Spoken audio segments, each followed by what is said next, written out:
Hello, hello, and good morning, beautiful people of the internet. Hello, Capsiac, not delusional, Despotsini, Cool Doge, Igladub, El Desare, Chief Init, and Up the Arctic. Hello, hello, and welcome, one and all. It's nice and bright and early. It's time for the Intrepid Immortals to adventure. Helmsman 404, moin. That's right, this is the EU-friendly starting stream time. It's actually even, I don't know. What time is it in the EU? I suppose, obviously, actually, I'm now realizing I don't know how many time zones are in the Eurozone. 3?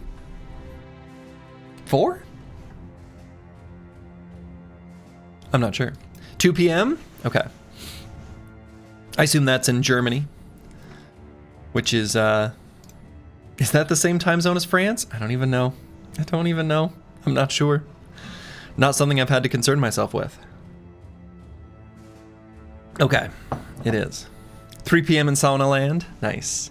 Nice. Notice how I didn't pronounce it sauna. Sauna. Right? Sauna. Maybe that's still not quite right, but closer. It's closer. Last we left off, we finally acquired the map nerd. Lost Guardian, hello, hello. After acquiring the map nerd, finally, while we were floundering like 2,000 crowns for forever, our crowns have exploded. We've gotten our payout big time, and the team is feeling good. We've actually acquired more than that 1,500 because we got ourselves a banner, which cost us 1,000 crowns to make. That is super close. Okay, nice, nice. So we've got ourselves a banner. We took out the barbarian madman. Our boy, Dr. Vishnevsky, just smashed him. No problem. The barbarian madman did manage to hit at least one, possibly more. Very low possibility attacks, and we anticipated them and negated them to do very little damage. Now, as far as what the team is going to be doing now, we've got choices, right? The map is opened up. The cartographer, once you get the cartographer, that's when this run becomes a lot more fun, right? A lot less just grinding on the roads as it had been for the last couple streams. So here's some of the things we can be doing. We can be trying to get the optimal set of recruitment events, getting ourselves another brother. And we can do that here on this stretch of road and right in here as well. We can head south and try to get the belly dancer down by the southern city-states. And we can also travel just deep into the wilderness where we can get shinies. So all of these things are good. We're going to be doing a mix of all of those, of course. Right now, and basically the limiting factor is kind of food. So you just like raid caravans, collect a ton of food to go on a deep adventure, and then come back. Now, we had tried at the end of last stream to return to this road in time for the event proc, but I think I ended the stream basically right after the event procced, and you can see we didn't quite make it. But our chance for an event bro is going to be real high. So now that that happened, and we have defeated the barbarian madman, the door is open to explore the tundra, and I think I might just do that. I think we've got plenty of food. Yeah, with this expiring in 6 days, should be pretty good. Broad Metal Look 2, hello, hello, and good morning. Oh yeah, I learned one other thing. One other not so great discovery. And it was pointed out by Darkzo in the Discord. Yeah. I knew I had at least one brother. Looks like it's Okay, at least it's only one. For some reason, I have a vague memory, and this must just be me. I had a vague memory of some discussion around Riposte and Rebuke, and they didn't work together, and that was sort of as expected. And I think this is during the Dawnforged trio, Dawnforged Champions run. But I thought that for some reason in maybe a Reforged patch or Hardened that changed where you could get 2 counterattacks. I don't know why I thought this, because when I look back through the change notes in the Hardened change logs, when I search the Discord, there's no reference to this, so I don't... Am I losing it? I don't know. But in any case, if that's the way it works, I did an oops. I did a big oops on the Chaucer, where I was planning on using On Guard for defenses and rebuking. And now, well, we've got a problem. Old Man Slurgy? Old Man Slurgy. So, I'm not sure what to do. In the old folks' home, shouting about Rebuke and Riposte? I know, right? Exactly.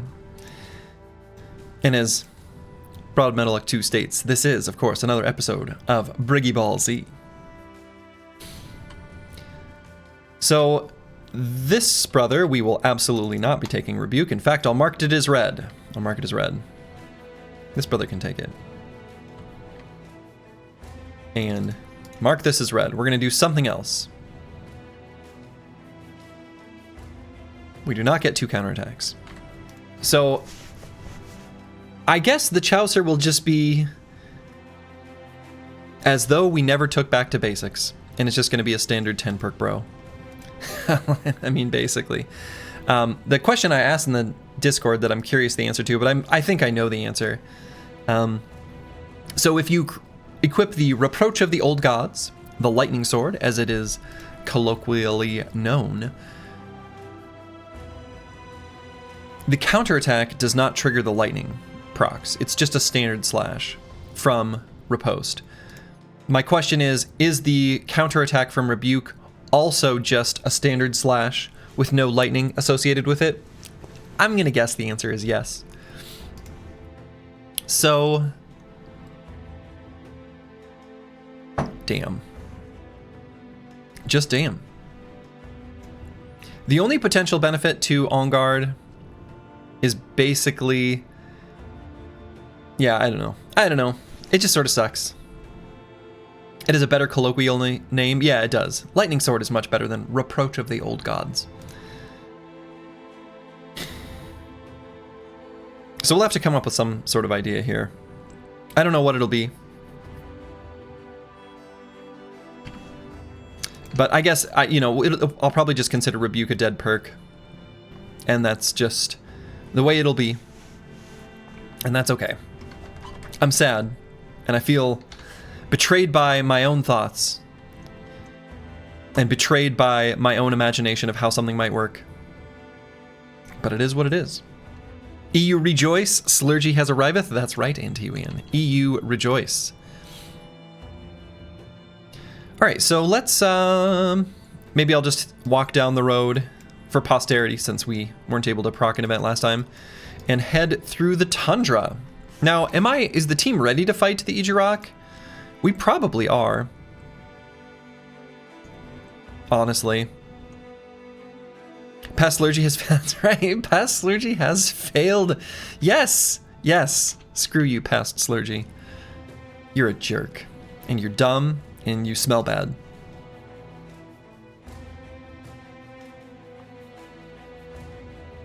But current Slurgy smells, I guess just okay. Like lilies of the valley, as my father sometimes says. Oh, there's a mountain range here. Somehow I didn't see that coming. Let's see, do we want to go around it north or south? Let's go to the north, I guess. Past Slurgy's been a good boy for a couple streams, cut him some slack. He has. He's been leaving snacks. Okay. Let's do this one. I'm not sure if we're quite professional yet. We're just competent. Getting close. So what you're saying is your disappointment is immeasurable and your day is ruined? That is exactly what I'm saying. That's exactly what I'm saying. So we did leave this camp previously after doing a little bit of exploration because we were injured from a different fight. The Free People's Hideout. Okay, so this is like the really low tier barbarian camp. I don't think we need to scout this one out. This should just be a fine fight. These are pretty easy. These like little tiny ones. So this will be a nice warm-up snack. Should be a nice warm-up snack.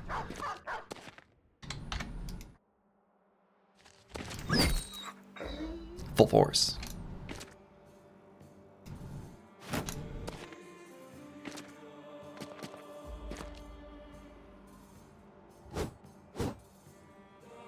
I missed.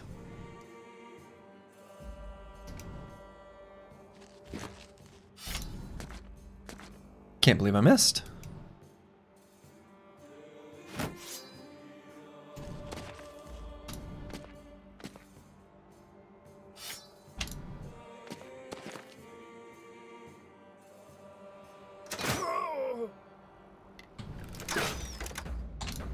Okay, so we got just one Reaver here.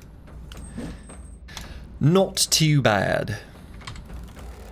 Alright, curse word can't see a damn thing. Oh, and I need to come up with... Yeah.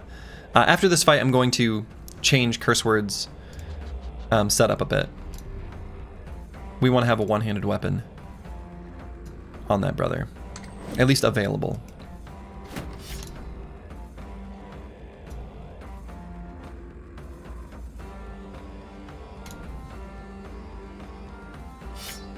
So we can do shenanigans like that.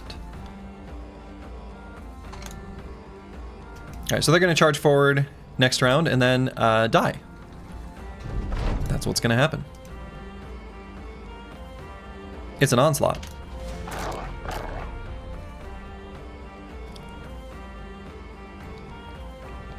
Got my morning coffee. You love to see it. Oh, that wasn't on my bingo card for this camp. I did not expect that. Huh. An unhold.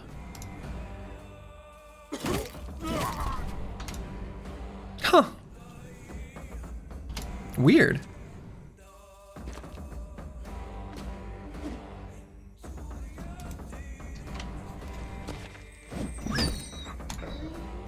Weird.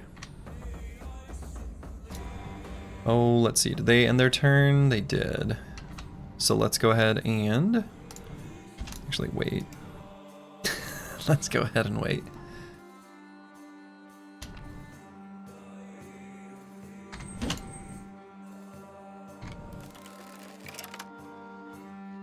And I'm going to wait there. Actually, I'm not sure who I want to attack yet. A lot depends on the attack by Dr. Vishnevsky there.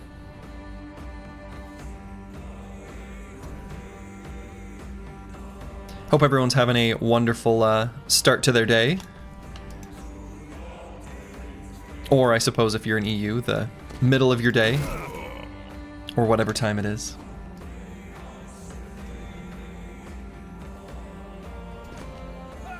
Let's go ahead and indom against that that unhold. What? I missed.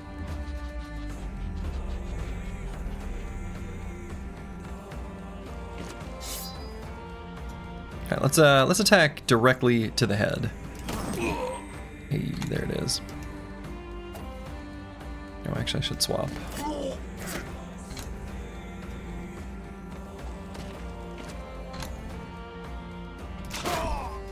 Got him. Got him. Okay.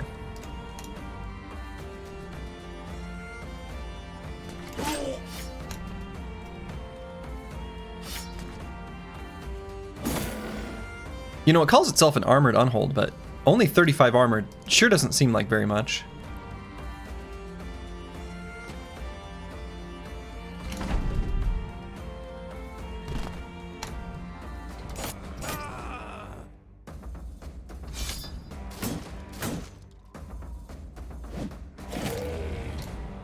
35 is not enough to be considered an armored unhold, I don't think. That's practically 0.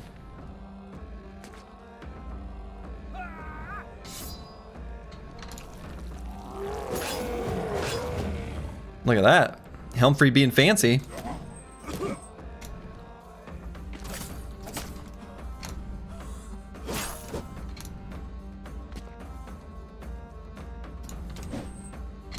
I missed. There we go.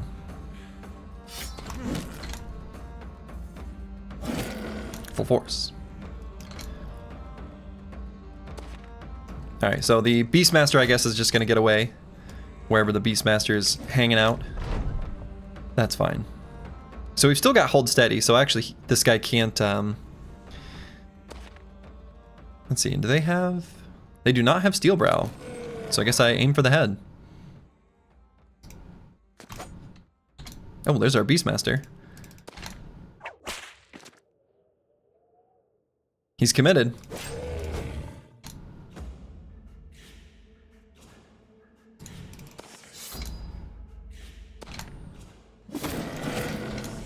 Can we kill him before he gets to go? Yes. And I suppose, given the Beastmaster decided to do that whip crack there right at the end, I think we can catch him too. What are the fluffy unholds called? They have a lot more. Yeah, I think they're still called armored unhold, right? I like calling them the fluffy unholds though, that's cute. And we don't have any bros that were set up to use any whips in this particular run. Otherwise, oh, excuse me. Oh, it came out of nowhere. I was gonna say, otherwise that could be a nice thing to get from their full force. You know, get a whip from that boy there. Oops, I don't think I wanted to grab that damaged armor. We'll grab the extra hammer. I don't know that we'll actually have a use for it. And I'm gonna grab the thorned whip. I don't think we have a home for that whip though. Which is fine. Gonna pour some more coffee. Coffee is delicious. I've got my pour over that I made this morning.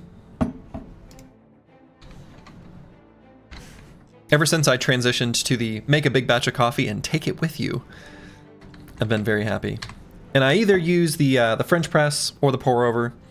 They're like slightly different in the net effect of how the coffee tastes, but the beans make a bigger difference. Okay, so we've got one of these brigandine shirts that's fixed up, so I'm gonna go ahead and equip that somewhere. Maybe on Helmfried?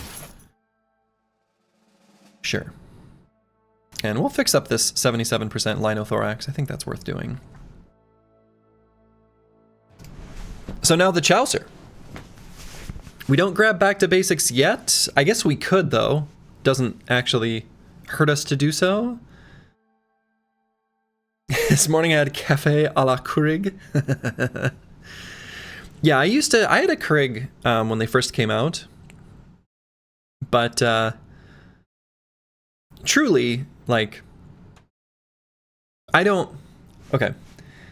I think it is good as consumers to be conscious of what we consume, right? Nothing terribly wasteful. And I was like, why am I creating all this? There's a whole lot of plastic waste. I don't think it's actually that big a deal. Well, whatever. I don't know why I'm going on this rant or tangent. But to me, the main thing was like, you know, when I would use my Keurig, I would make several cups anyway. So it really wasn't even that much more convenient. It was just faster to get that first cup. So I transitioned away from it. And it's also just more expensive. I found I could get cheaper, high quality coffee of the whole bean variety that I freshly grind and blah, blah, blah.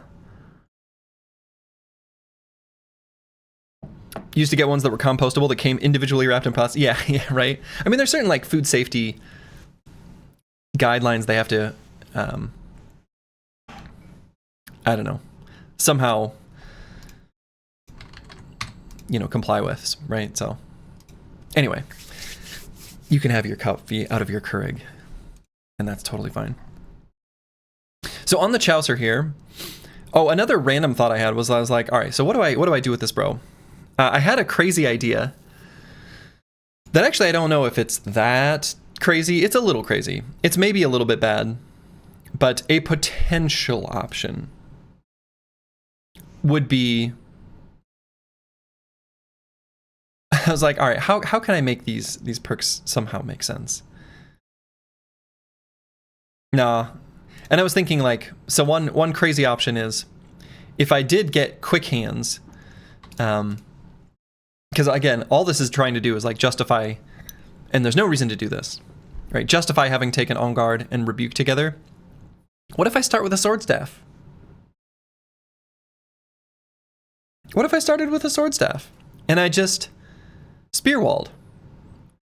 And then when enemies made it through, inevitably, I weapon swap to a one-handed sword.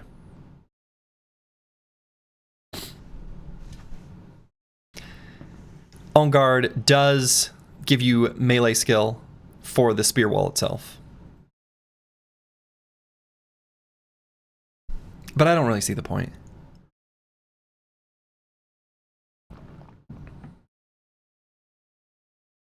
I don't think it'd be that good. We're going to suffer from the same thing Meta Wrecker does, where our hit chance just isn't that good. Though, interestingly, you know, the Sword Staff, I think, has a reach of 6, and there's a lot of enemies with a reach of 6 that try to get through to you. And having Phalanx, even if you didn't have a shield, giving you reach advantage for the Sword Staff is like kind of like legitimate. Anyway.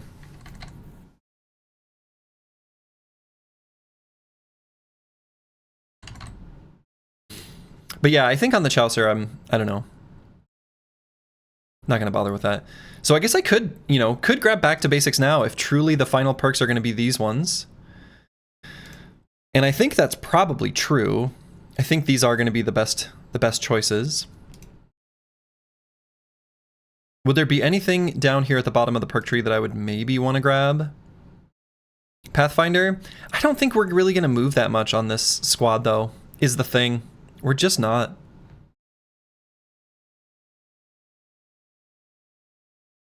I mean, I could see maybe grabbing Tempo. The benefit to Tempo is we do still gain some initiative when we do our dynamic duo swap, which is kind of cute.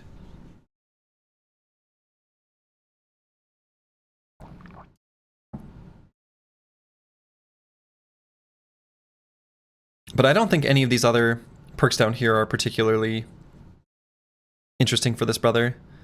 Combo's like kind of cute.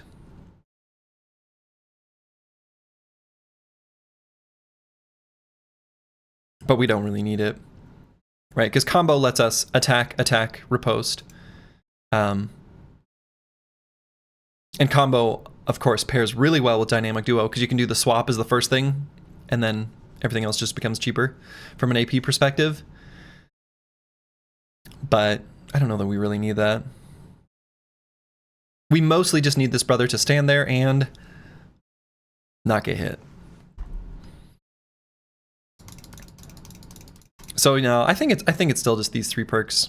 Fruits of Labor, Relentless, and Exploit Opening. So given that that's the case, I could just take back to basics now, because the perks that we're going to take are the ones at this part of the tree. So I'm just going to grab it. Do we get dodge? Could maybe get dodge. Dodge would be okay, right? Dodge would be okay.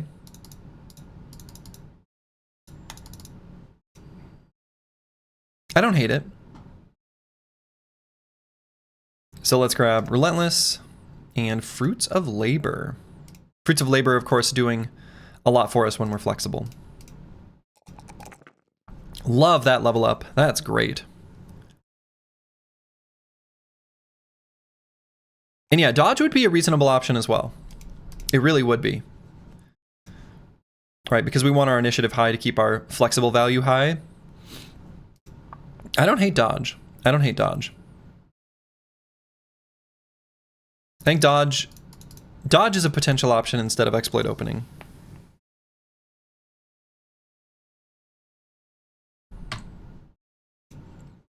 Okay, and Miles has hit level 11, one of our other level 11 brothers. And small target seems like the pick. I think I agree with past Slurgy on this one.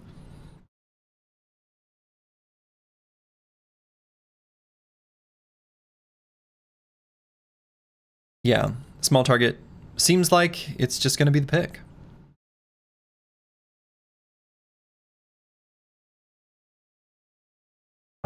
We want to hit enemies in the head when we're using a flail. Pretty important. Pretty important. Love seeing that +3 in melee skill. This brother is going to hit when he attacks, which is great. So we're going to take the hit points for sure, because this is a nimble brother. What about nailed it? Yeah, so nailed it would be interesting, right? But I think because we're only attacking with the pole flail some of the time, I think I'd rather just have small target.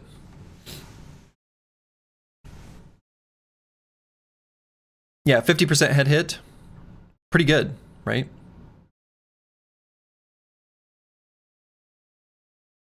Nailed it as shit because you can target the head specifically. Well, that's true. With the pole flail, you can... That's right. You can target the head specifically. That's right.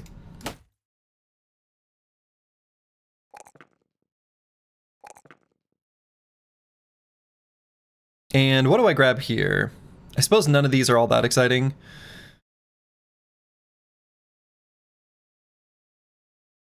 Honestly, Miles might end up being the target for ranged attacks reasonably often. This will sound insane. I'm gonna grab the ranged defense.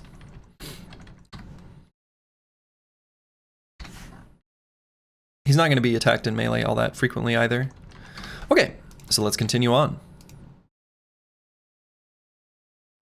So we'll make our way towards this camp up here. Mowing the lawn, leaving little tiny strips just to make Dad mad. I assume that Whirling Death gets disabled when we switch from the two in. Yeah, it does. It does. So you lose Whirling Death.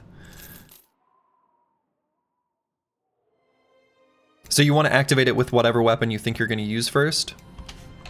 Speaking of weapons we're going to use first, Curse Word we need to swap. Actually, the Fire Lance might be an interesting choice here.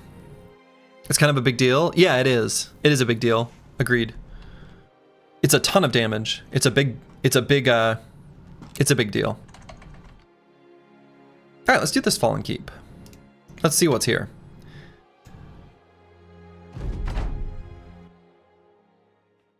Undead.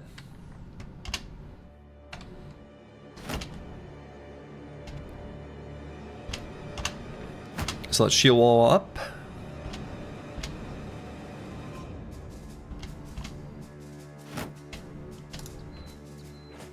Yep, also have to spend the extra AP to reapply it. Yep. Yeah, there's a lot of reasons it's... Yeah. So let's see. 16 enemies, we know there's at least a Necro.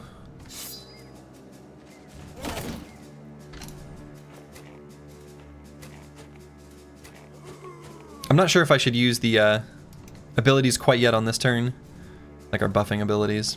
Probably wait one turn for that. Just one.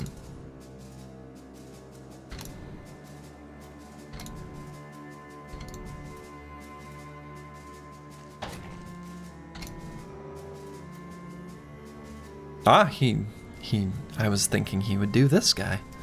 What a jerk!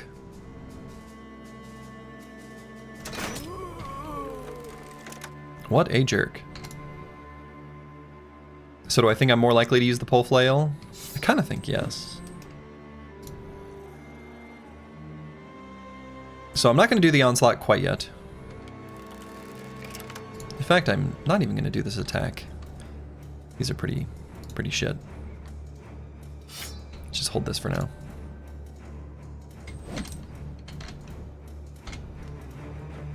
So next turn I'm going to activate our onslaught and get the hold steady prepped.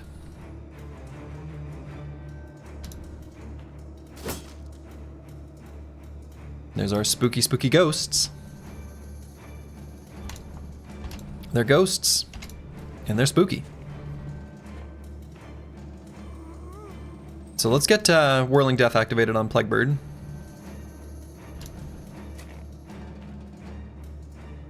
Fastia 254. We will do our hold steady, but I'm going to wait till the second half of the round to do it.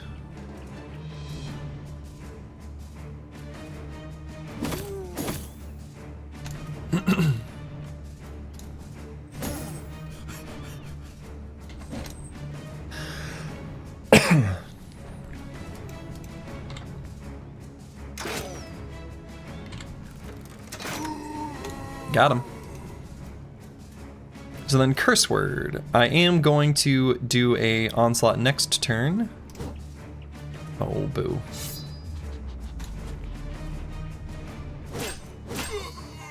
Got him.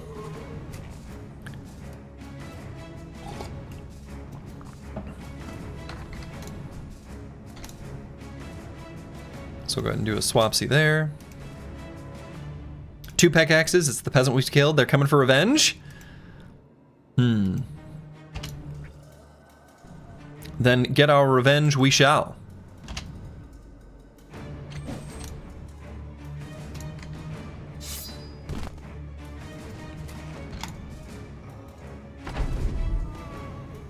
Okay, so we're gonna do onslaught. It's an onslaught.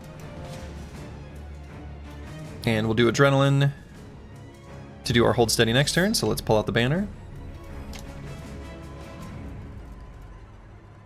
Want to make sure the team's feeling inspired. So, yeah, just 6 resolve from For the Company. Not very much. Not very much. That's right. I ain't afraid of no ghost. It's a great song.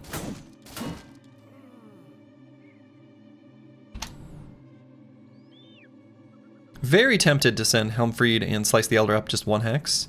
Get the dynamic duo dynamically duoing. May as well. Seems okay.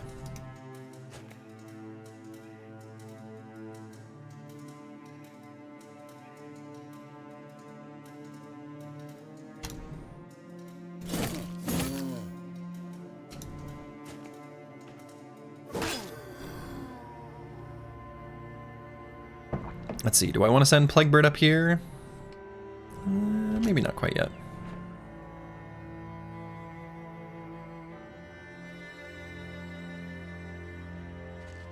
No, we should reactivate. And on Scatterboosh, just wait just a moment.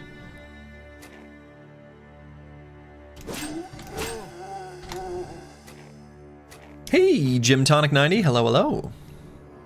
Glad to have you here. Hope you're doing well. And let's see, let's swap to this weapon and slam? Full force? Some amount of force? Okay, let's slow that guy down. And actually, I maybe don't want to swap there. Let's just go here. We'll just walk like a pleb.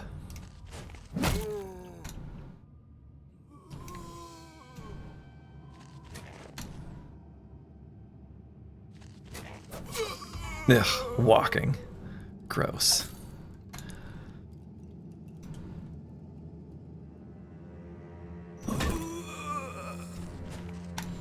Is the force half full or is it half empty? ¿Por qué no las dos?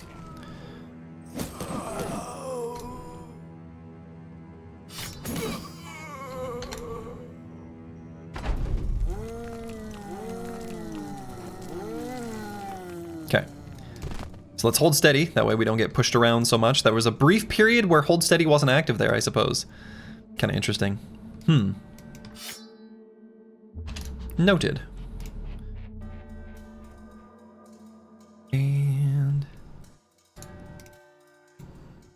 No, let's just bring the Chaucer to here.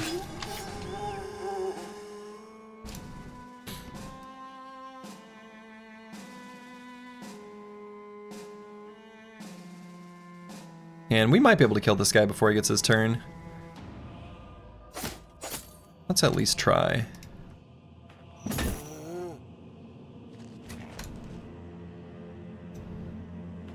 Maybe won't be able to. Nope. Could not quite do it. Well, hold on.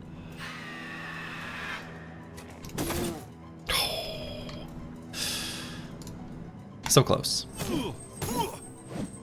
Still did not do any damage, really.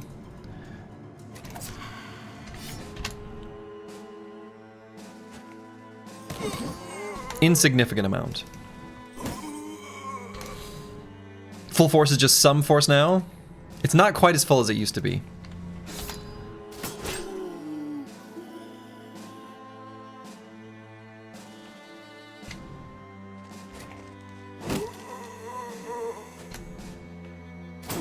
So just about gone through all these little zombos. Not much left. Yeah, full-ish force. Full-ish force. That's about right. Oh.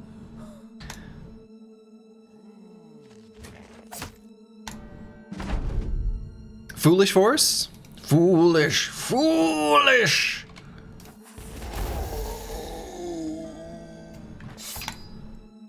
A little Slay the Spire reference. Oh, speaking of Slay the Spire, I'll, if it sucks, you'll see nothing. But if it looks cool, I have a Slay the Spire related art project that I did yesterday. My wife and I did some glass fusing. And I made something that is Slay the Spire related. We'll see if it turns out looking okay. If it does, I'll share it in the Discord. I think it's cute. It's cute. G7BGH, hello, hello. Guten Morgen.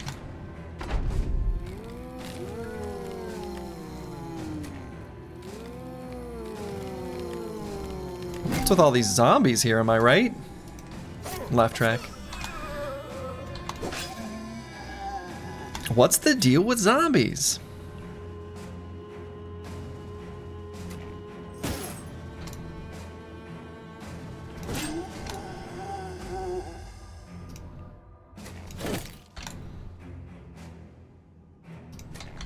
Okay, don't need to be too particular here. I think we can basically just walk up and give this Necro a smash. A little gentle smashing.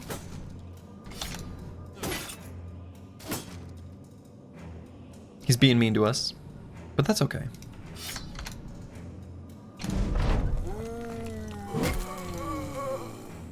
Beat his little zombies down. Not a euphemism.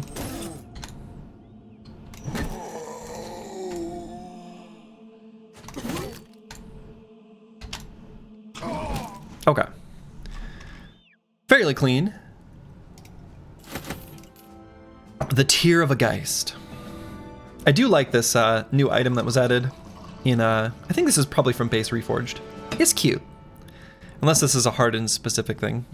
It's used in a few new crafting recipes and like, I don't know, a Geist Tear. It's like a poetically named thing. I like it. I like it. Oh, and random thought. I actually think the tower shields are a pretty legit option for our front line instead of the kite shields. I think we'd rather have the balance between melee and range defense here.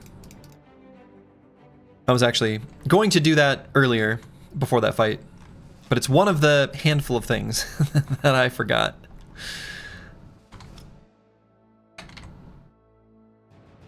Okay. So Frosty254. Whoa. Whoa, whoa, whoa, whoa, whoa. Cancel.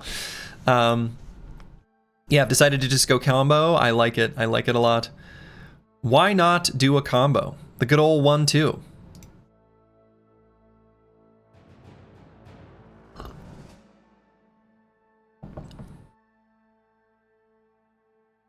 And actually,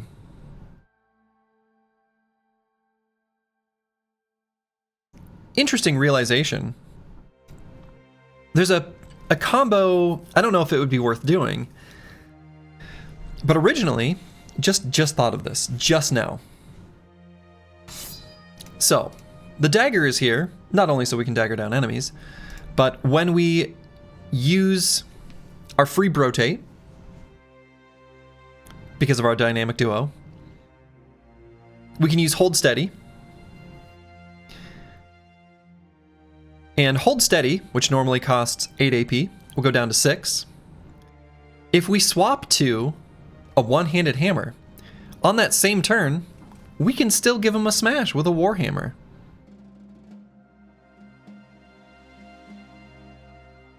Or a military pick. We don't have enough AP to do one of these abilities. Not quite, anyway. Because it'd be 6 plus 4, which is 1 too many. But if there were a 5 AP attack, we could do that. Not going to use the Jagged Pike, though, because I want it to be cheaper. He's losing it? Nah. He's gaining it. Alright, if we get a spare military pick, that's going to be an option for Fosti 254. Pretty sweet. Pretty sweet. Give him the old one, too. Give him the old one, too. Alright, so we're going to go with melee skill for sure. And this brother's going to be wearing much heavier gear than this. So I guess let's just go ahead and do hit points and fatigue. And then in our veteran levels, we'll be grabbing more melee defense. The only 5 AP thing you can think of is the heavy throwing attack.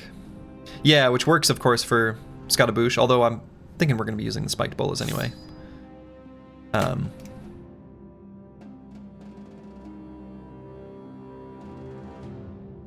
I wonder if one of the...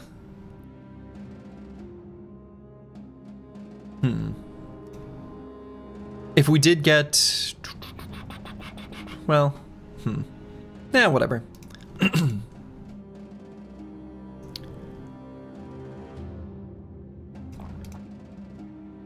Also, Scotabouche can play music, if we want, with his combo, situationally.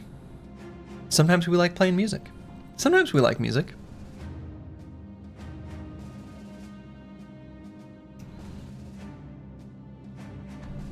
I think I like that as an option, at least, better than the bandages. Alright, so let's head down here. Keep mowing the lawn. Looking for our Idjarok friend.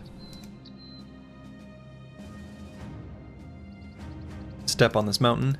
Now this area, I think our path to get to the icy cave was through here, up and around. So technically I should re-explore that area. Idjarok will mess you up? Yeah, it usually does. Whoa, there's a lot going on down here. Orcs fighting undead. Okay. Here's the deal. I really want to fight some orc berserkers because we need berserk chains. They're much, much scarier than they were in the previous run. Why? Orc berserkers gained brace for impact. Orc berserkers are just a big pile of hit points. Them gaining brace for impact, it's a big deal. It's a big deal. Right? Because the main thing, like the main way you fight orc berserkers is just kill them before they reach you. That's how you do it. That's the solution. And when you take that option away, they become spooky. Now, that said, I think the team is still pretty well geared up to fight them. I think everyone's got forms of either less armor pen or, anticipation stacks or, indom or nimble or things like that. They make us a lot more resilient to them, but they still do a lot of damage. I think we should be able to fight 7 to 10 berserkers and it should be okay. But it won't be trivial. It won't be trivial.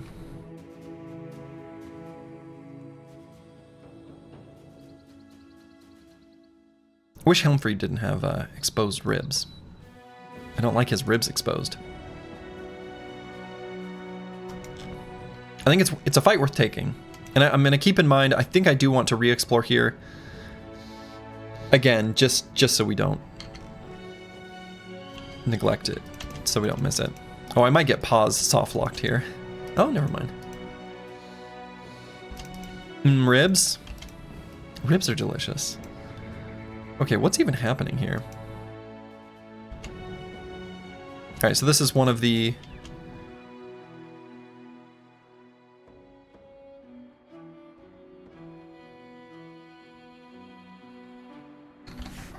Okay. A little bit goofy, but sure.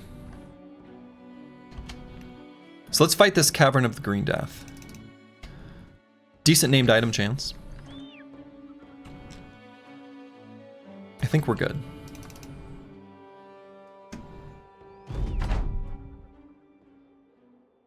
There's a lot of spooky two-handers, though. It really is. Keep in mind they also have Vigorous Assault, meaning they can move 2 hexes in attack. I'm not sure if we'll want to do a scoot and shoot quite yet. Let's see how they approach. I think if it's minimal in how many berserkers can reach us, I'm okay with planting still right here. Pink Unicorn Lover. Hello, hello. Happy Saturday indeed. Sunday. Sunday. Why would I say that? That was confusing. Okay, if 2 of them can reach us, that's, I think, staggered out fine.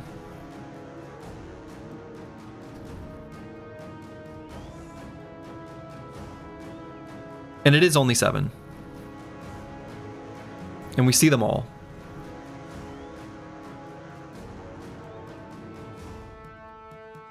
Yeah, I'm fine with this. I'm fine with this.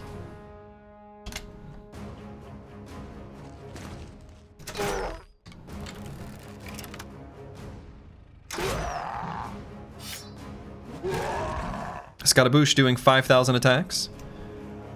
So we're going to do an onslaught at the start of the next round.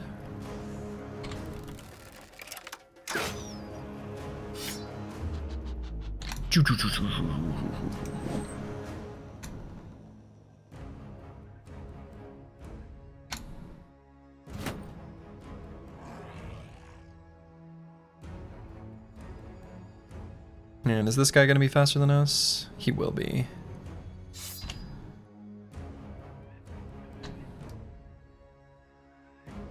So let's do our hold steady as well. Hold steady, team.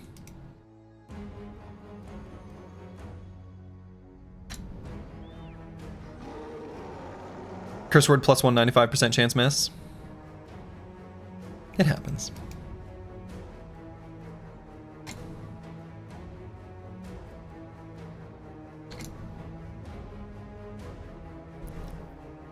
And Helmfried, we really don't want to get hit. How fast are we? Are we faster than him? We're not.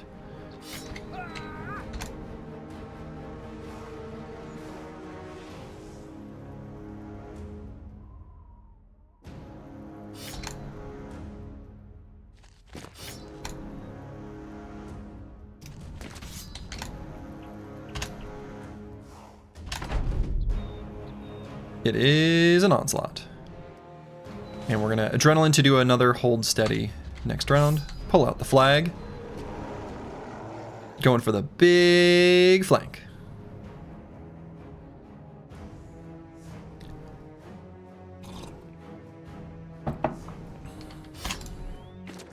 You recently got 4x, 95% chance misses in 6 attacks. Oh my god.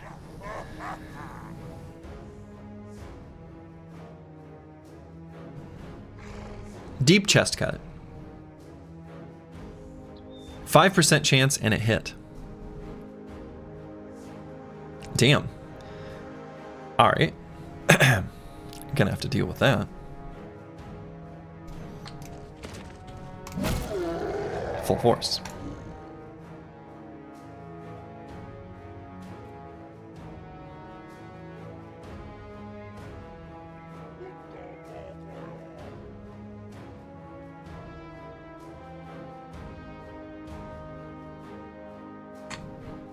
Stole my hit? That's right.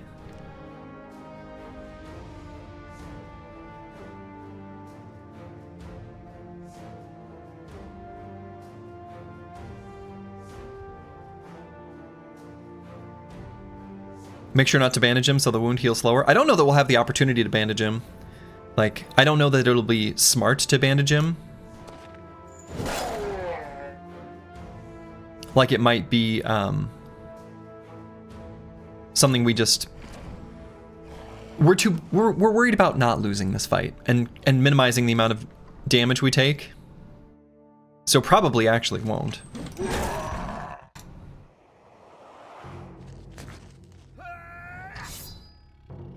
And this brother does have... Does not have... Yeah, he's got Skirmisher instead of Relentless. I wonder if that was a mistake. I think it was.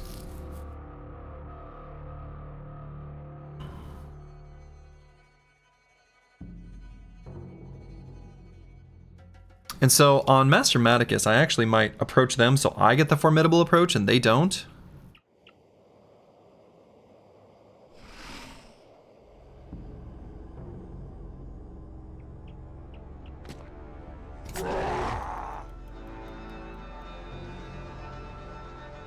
And I'm way faster than them.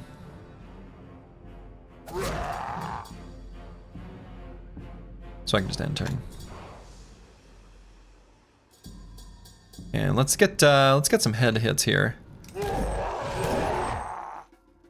Better.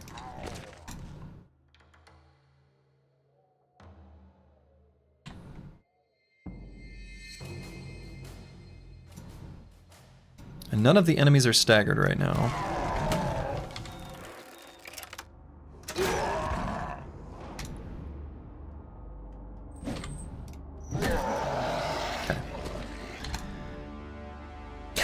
Corvus Korak, hello, hello. Is there a place we can try to get the King's Guard? There are 2 places that we can get the King's Guard.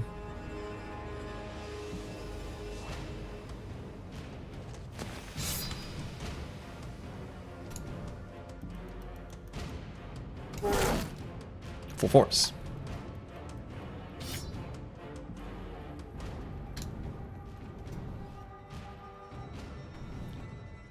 So I probably don't really want...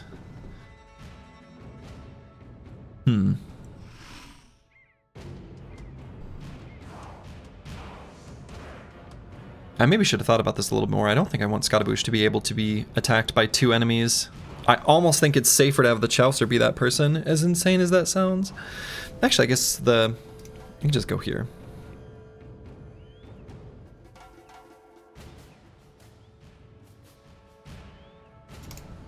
Or here, either one, kind of the same. Let's just go here.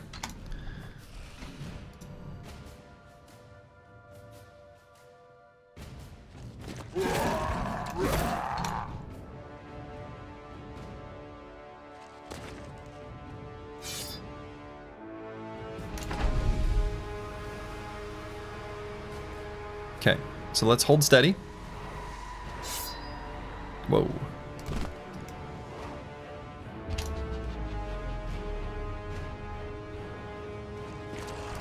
Smash.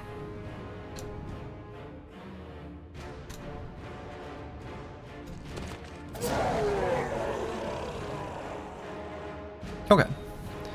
And if this guy does a round swing, I'm actually like okay with that, aren't I? I think so.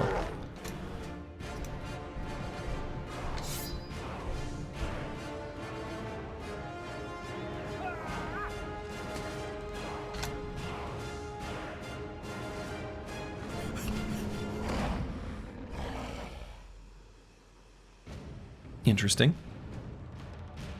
That's not what I expected him to do.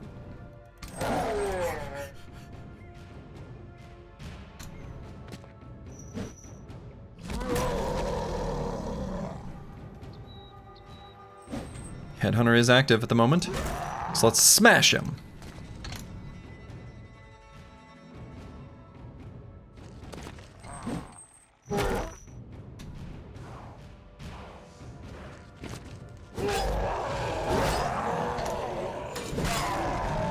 Yeah, they're far more durable now with their formidable approach. They really are.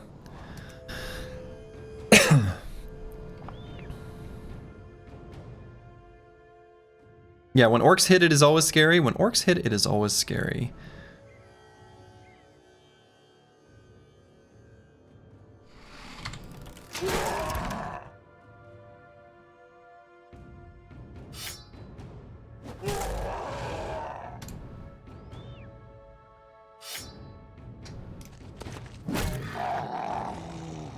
Same goes for us, though. Full force.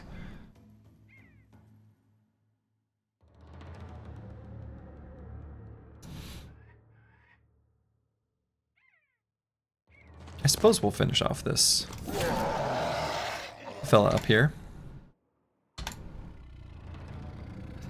Let's make sure this guy can't run away.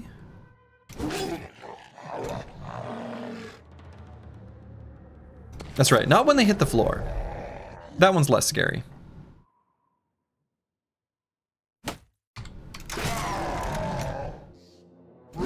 Smash.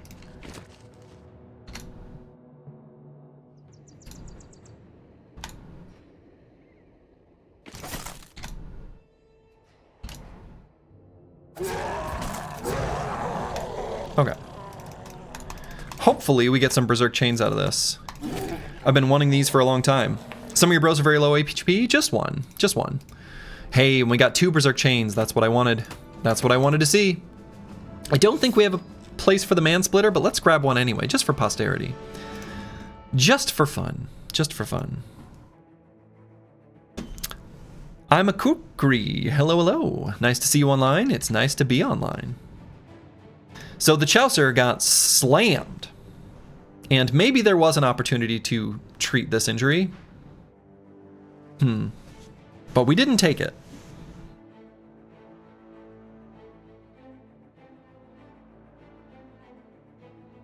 We don't have a great armor to put on him. Well, that sucks. Alright, so let's talk about the Berserk Chain. If you'll notice, some of the numbers in Hardened for weapons didn't change. But some of them did.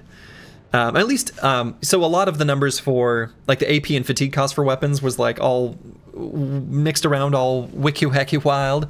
But the damage numbers, for the most part, remained the same on a lot of weapons. The Berserk change. The Berserk change. The Berserk chain was changed.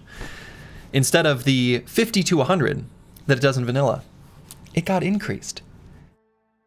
65 to 100. That's a lot. That's a big deal. Increasing the lower end. That's what we want to see. This weapon is nutty. It's so good.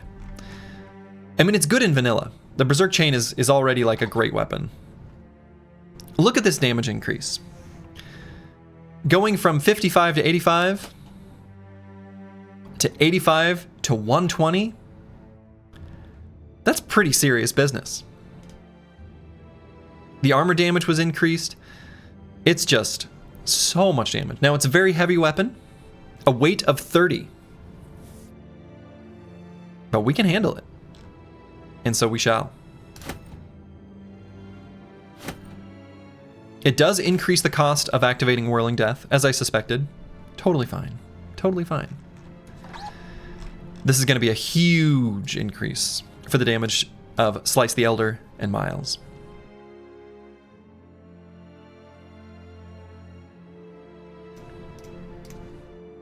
Speaking of damage increases, let's get Flail Spinner on Slice the Elder. And that'll be the 11th perk on this brother. Pretty good level up here. We're going to go melee skill, melee defense, and range defense. Slice the Elder is insane. Insanely good.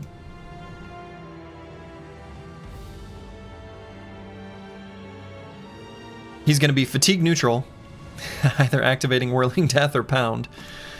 It would be nice to have a little bit more fatigue on this brother. And the reason it'd be nice to have a little bit more fatigue is to be able to reapply Whirling Death. Like at least one time. And that'll be harder to do when we wear heavier armor than this, which we are going to want to do. Not super heavy, but a little bit heavier.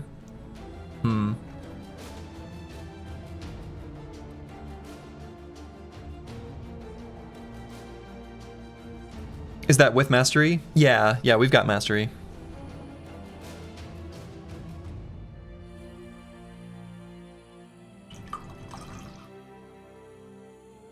The Berserk Chain is increasing the cost of Whirling Death, since it is a flail skill.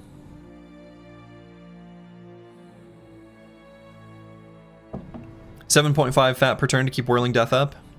Yeah, but what I'm really thinking of is not thinking of it as fat per turn. I'd rather think of it as like how many times we can activate Whirling Death, in the same way as I do my math for how long we can keep up Spear Wall, where the first one costs 23 and each subsequent one costs 8. 8 net once you consider the 15 that you recover. I'm thinking of it kind of in the same way. So it would be nice to have like some more fatigue, but I don't want to skip any of these, right? I want to get melee skill, melee defense, and range defense. Zeldis, good morning. Good morning, gamers. That's right. So yeah, I don't know.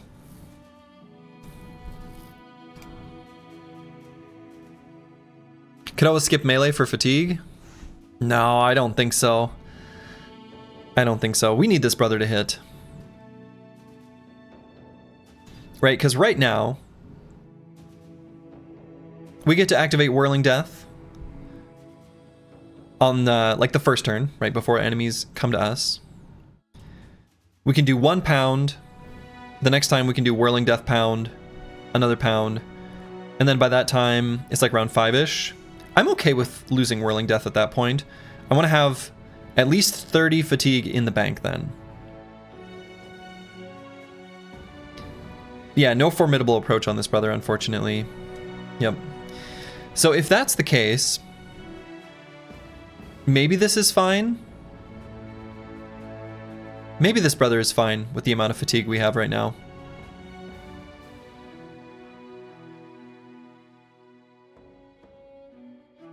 I think so. I think so. If he doesn't wear super heavy armor, he doesn't wear super heavy armor. That's okay. Should have been wears it well instead of fruits? I don't know. I don't think so. Right, so this would have saved us 15 stam and 15 initiative.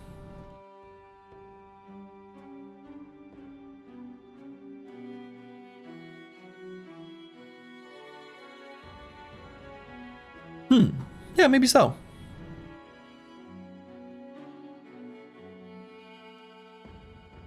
Whereas this is providing us less stats than that.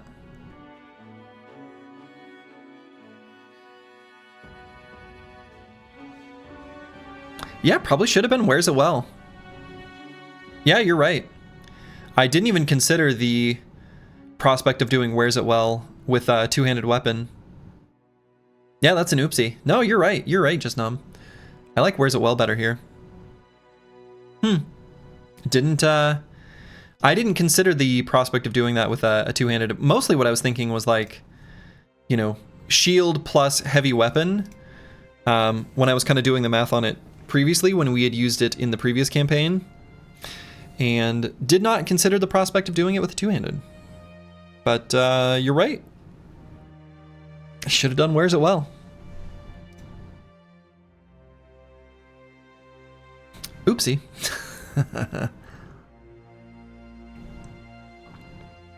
Yeah, and the reason I had done it previously, like in the last campaign, was so that we could wear the orc shields.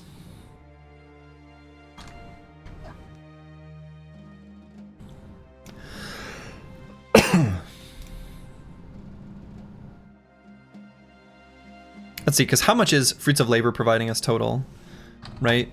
Actually, we can just look at the modifier. 3 plus... Actually, hold on. We can do this to look at it. So it's giving us 3 plus 4 plus 2 plus 5. It's giving us about 14 stats, whereas Wears It Well would have given us about 30. It's actually a pretty big and obvious difference where wears it well is better. I'll mark it as blue so that we're sad.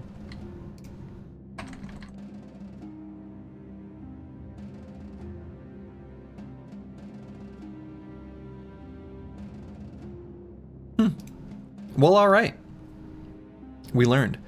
And so on Miles, what I'm going to do is start with the pole flail equipped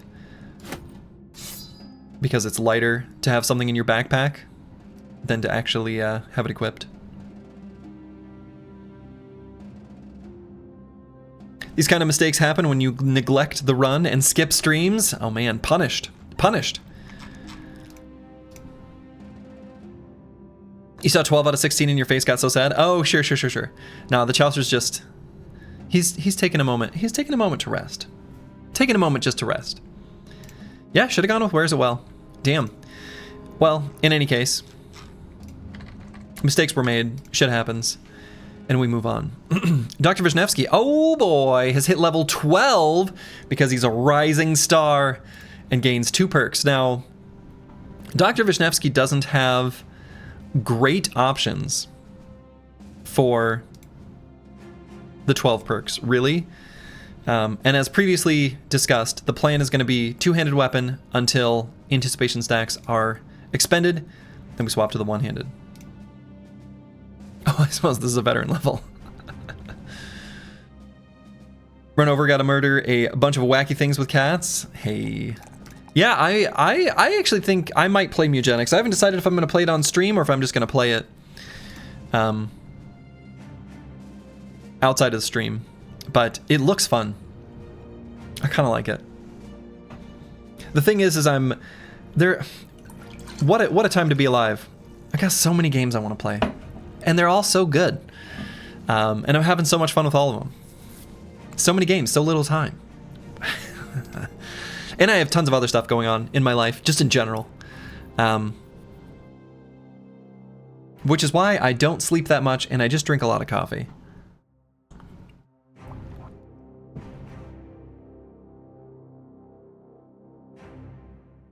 So one option could be to not even do Duelist.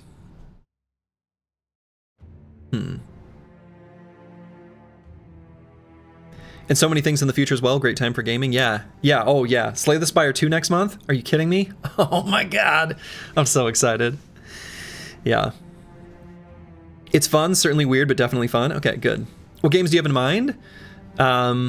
So Mugenics is on my list. I still need to play Clair Obscure Expedition 33. Which I definitely do want to play. Just haven't got around to it. And there's a few others. I can't remember off the top of my head. But... And Menace just started? Yeah. Menace... I want to like it, but I'm not sure I do. Oh well.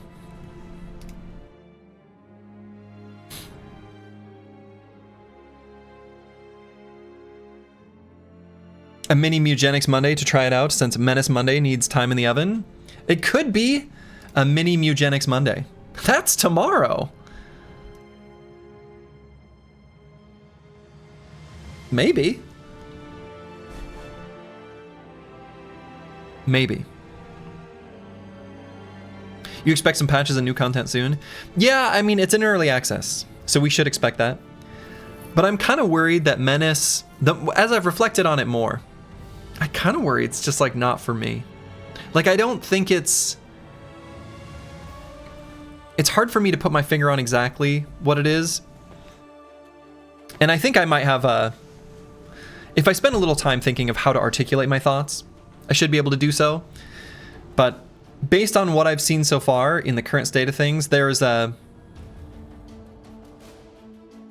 All right, so let me try to describe this. For me, the coolest thing in any piece of art, we're gonna get real abstract, real broad. I'm gonna paint some real broad strokes here. When there is a symphony, when there is a marriage, when there is a synergy, when there is some sort of combination of different elements of the thing that work together to be better than the sum of their parts. All right, let me take a moment to explain what I mean by this. In Battle Brothers, one of the reasons this game works so well is that making the correct tactical choice on the battlefield is interesting to figure out and then fun to execute. In a game like Bastion, where I'm going way back to some Supergiant Games back catalog, the scene where you save Zulf and the music goes forward, the sound effects go back, and you make a gameplay decision where the music and the whole way the game works is altered, is beautiful, right? So when you can take different parts of, or elements of, the things that make games great and make them elevated above what they were independently, that to me is just like euphoric. I love this feeling. What I'm worried about with Menace is that right now, with the way it works, I feel incentivized as a player with some of those missions where you can't do them in 12 rounds. You can't do them in 10 rounds. I would feel incentivized to just crawl forward one square at a time. Just one square at a time. And make really slow, obnoxious gameplay to be most efficient. Because to me, finding the efficiency is the most important and interesting part of a tactical or strategy game, right? I don't see a solution for that with the way Menace works right now, unless they like really overhaul and redesign some stuff, right? It's one of the reasons why I really like, for example, like Total War games, but as soon as I'm incentivized to like build artillery and then use like phalanx or shield wall or whatever the ability is in whatever particular game it is, and sit in a corner and just bombard the battlefield and don't interact with it at all and have kind of like straightforward fights, I become bored. And I don't find that interesting. So I need to have that marriage between tactical options being interesting and also fun. And also like fun means it's not wasting my time. It needs to respect my time. And right now, exactly, Menace plays really slow if you want to optimize. And I want to optimize. I can't help it. My brain wants to optimize. I can't stop it. I can't turn that off. The optimization is the fun. Right? I love that sort of iterative, vibes-based, find your niche, find the tactics, find the strategies, and find your local maxima and really push to it.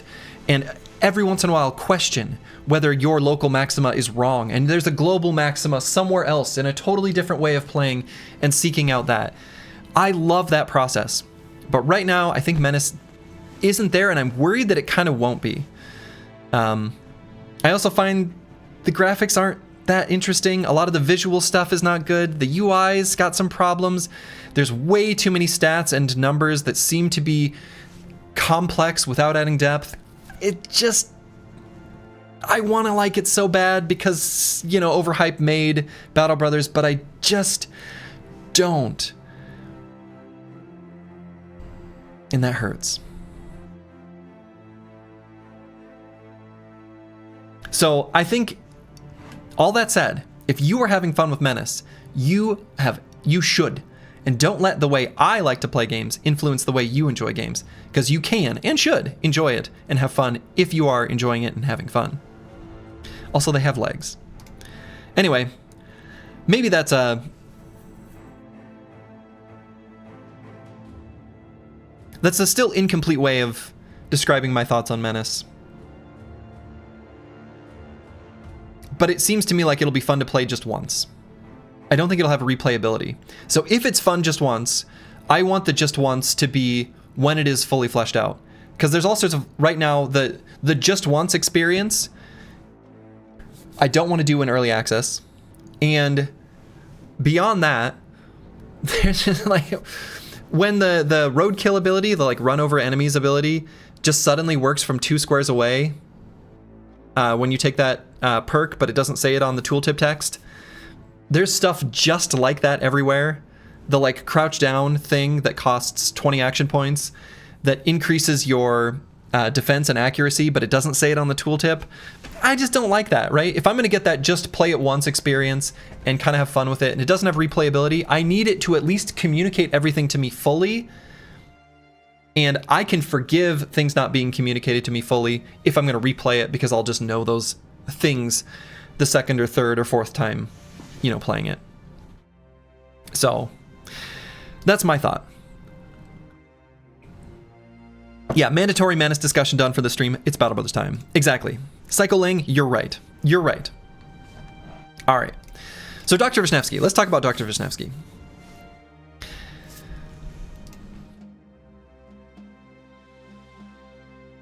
What do I do with Dr. Vishnevsky? So again, the plan with this brother is two-handed weapon into swap to one-handed weapon. Now, Master Maticus is less defensive, relatively speaking, than Helmfried on the other side, and might need to be relieved of his duties with Dr. Vishnevsky kind of holding the front, at least some of the time. What about the mandatory survival insane? That only happens at Bloaxors here. So what are the perks I want to take here? I think I probably still do take Duelist, even though it's again like disabled half the time, and I think it'll be Battle Fervor. I think it'll be Battle Fervor.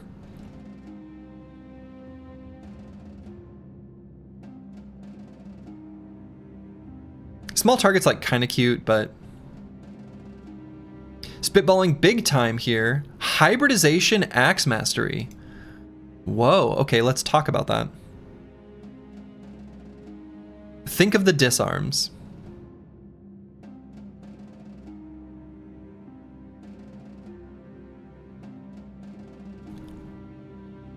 All right, let's go with Duelist and Battle Fervor.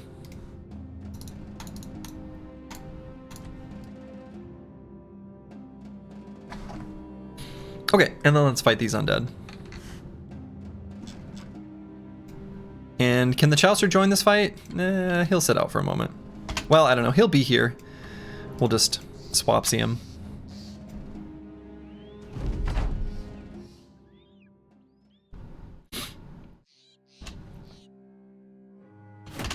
So this should be a pretty easy fight.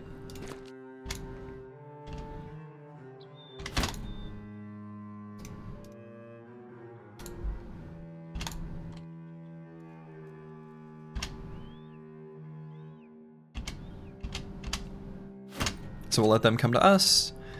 I think I'm just going to go ahead and do our hold steady on this turn.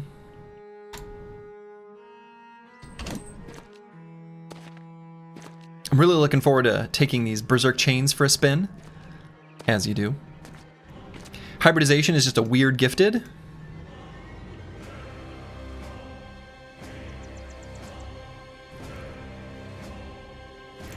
If you squint.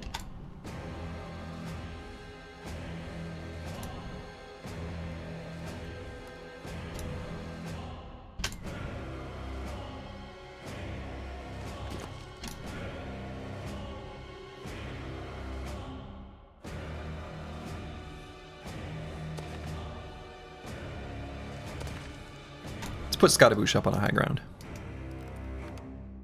Yeah, maybe a weird quick hands, I think, is probably how I'd put it. Stunned him. Hey, look at that. Look at that toolbox value. Did you see that? Oh, shit. Scottaboosh stunning the Skellington. You love to see it. That brings me great joy. Great joy. Okay.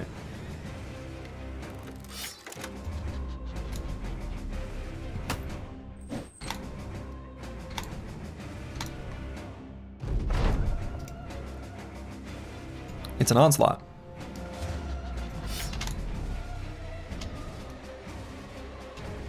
So we'll let them approach.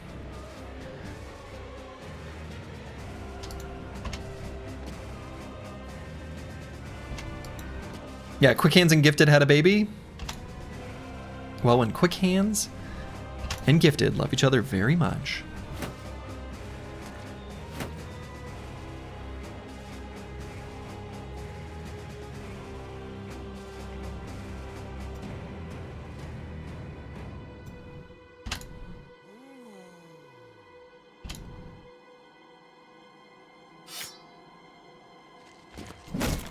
Full force.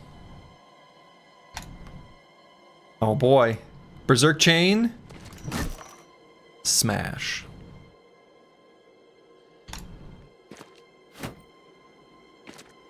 You love to do it.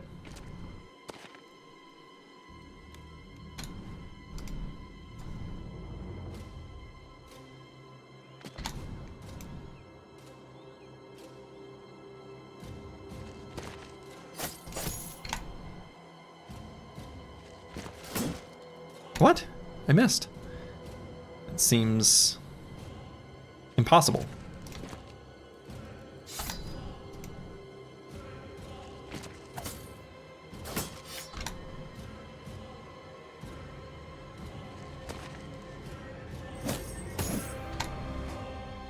And here we're gonna do a smash. Love it. Love it.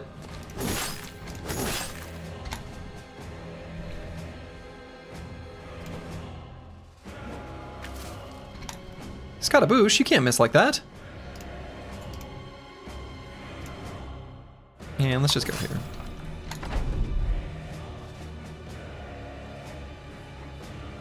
And let's just do hold steady with the banner out.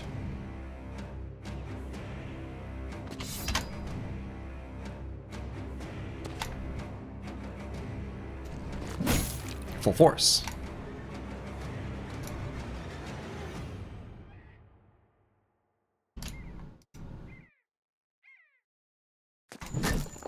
Smash. Oh, I shouldn't have done that. Shouldn't have swapped there. Oh well. It's fine.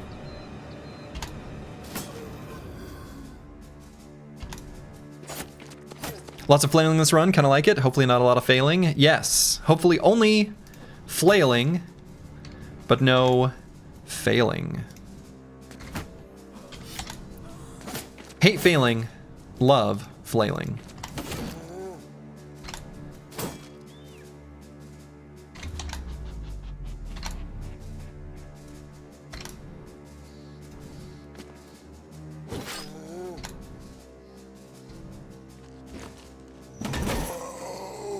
Berserk Chain.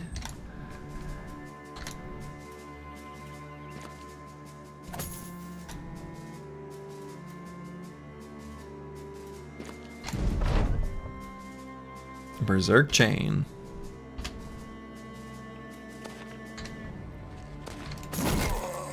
Full force.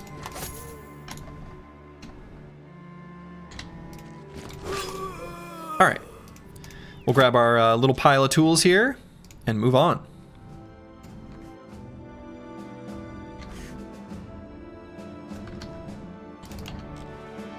So let's take a peek on this mountain and then maybe head up here. Again, I want to make sure we are thorough in our exploration of this area.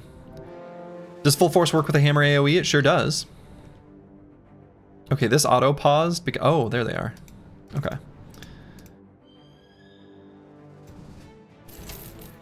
Oh my. 2 camps. Fortress Below and Thelok's Grub.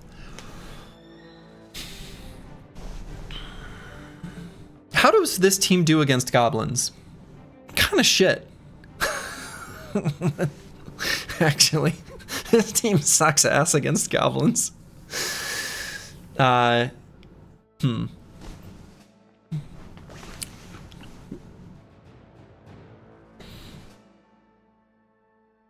think anytime there are goblin shamans, we're gonna struggle.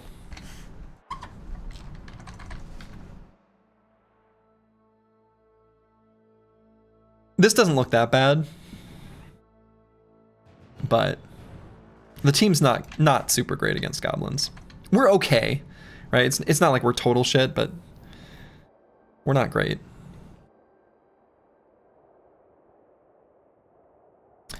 All right, so let's look at Fortress Below.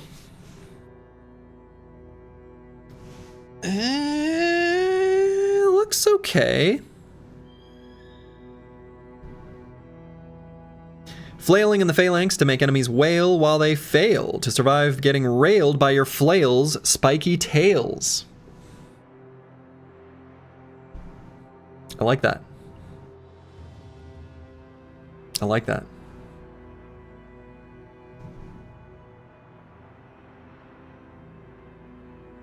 So this fight looks okay. Is everyone nimble? I mean, no. Lots of people are flexible. Not everyone is nimble. There are many nimble bros, many flexible bros, one Battleforge bro. Big Boy Flail will help a lot against the skellies. Yeah, that's very true. The flails are great against the skeletons.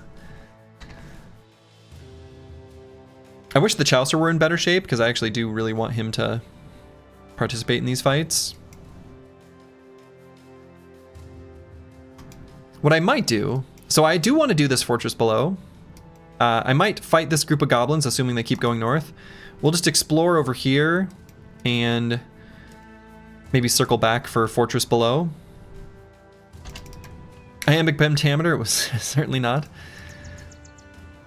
Probably not. All right, if they're going to run into the forest, I'm not going to chase them. More goblin raiders. Okay. Goblins, you're drunk. Go home.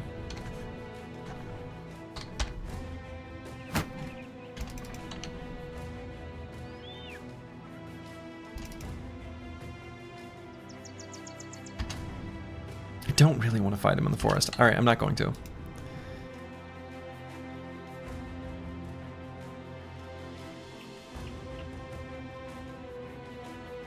Yeah, baited. We got baited. It's true. And let's see, how long is this injury gonna last? Oh, I don't want to look at that number again.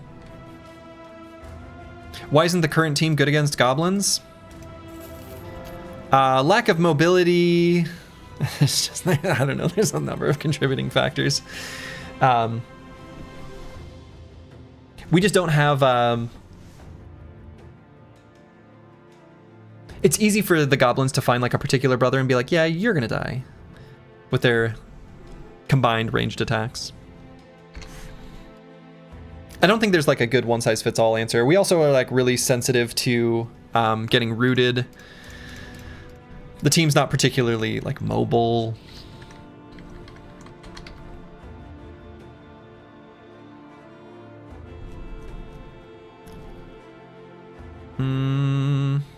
Let's see. Dynamic duo doesn't work with root, right? Yeah, correct. Yep. Yeah, you can't just like root out of the... If you're rooted, dynamic duo does not work. Yep. I could maybe do this Black Wolves lair. This is the smaller goblin camp, right? This is the bigger type. The defensible outpost erected by goblins. And this is the makeshift encampment. So this will have less goblins, or fewer, if I'm going to be correct in my speech, compared to Thelok's Grub. Doing camps at night is no longer the same benefit that it used to be in vanilla.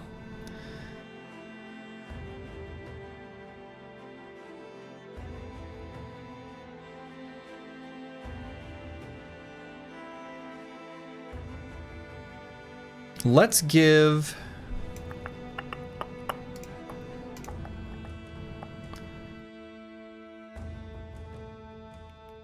the Chaucer some better armor.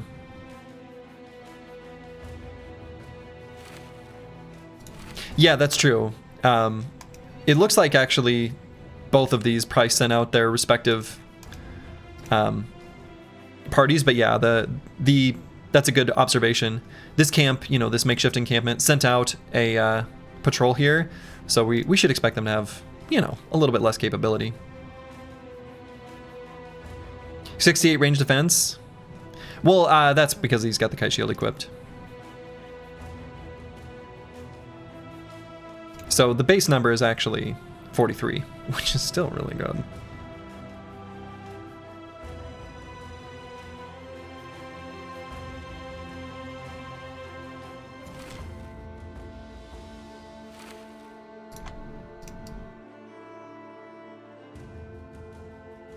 Okay, I think we can do this fight. I think this one should be fine, most likely. So let's actually equip the kite shields again.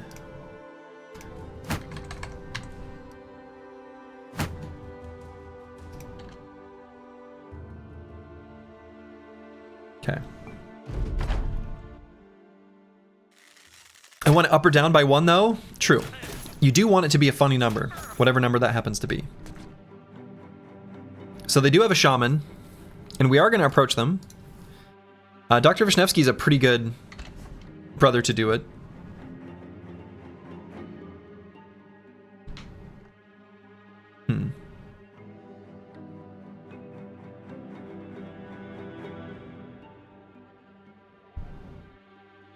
Reading that face left to right makes it have a unibrow. I always read my smiley faces from left to right, personally. That's just like a thing I do. Okay, so what I'm going to do, actually, is we're going to go here in the first half of the round. I'm going to activate both Onslaught and Hold Steady. And I want to hit everyone. So I'm going to move Dr. Vishnevsky to there. And I'm going to wait until we do those buffs, and then we're going to move forward. And I'm probably not even going to shield wall. We're just going to run.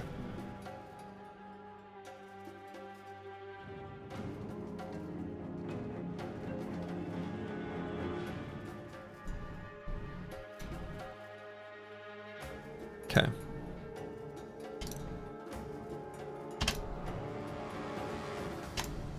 So here on Curse Word, let's go ahead and do our Onslaught.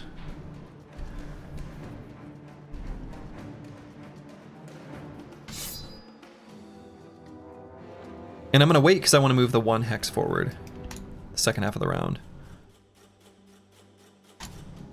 So we're going to keep waiting until the time comes for Fosti 254 to move, and we can actually go here before we do our Hold Steady. Is that okay? Should be okay. Oh, well, we can do this and then go to here. Combo giving us a little bit of mobility there.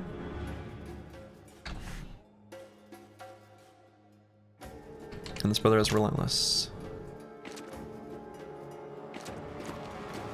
So again, we're just going to sprint forward. Not totally recklessly. We don't really want Dr. Vishnevsky next to these tree stumps, but I guess it's just how it is. Alright, so our ranged defense is okay. We'll still put the Phalanx Bros next to each other so that they benefit from Phalanx, but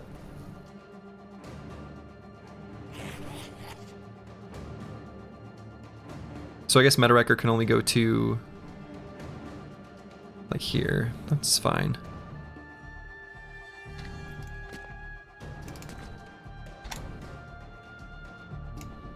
So we can bring Master Maticus all the way to here. I see no problems with that.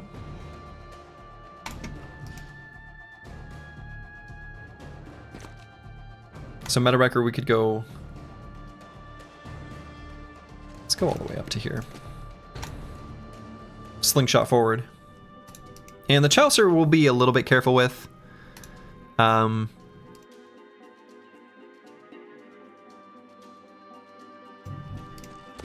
think we're just going to make ourselves a slingshot for Scottaboosh to get further forward.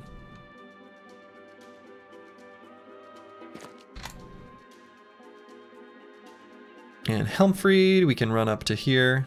That should be fine.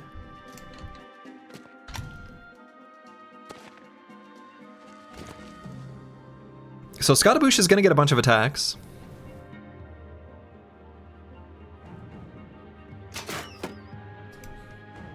What a jerk.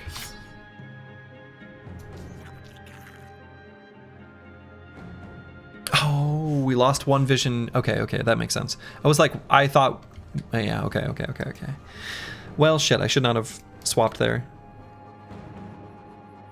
Don't hit your ally. Shit. Ah! I've made an error. Alright, we'll move this crew forward.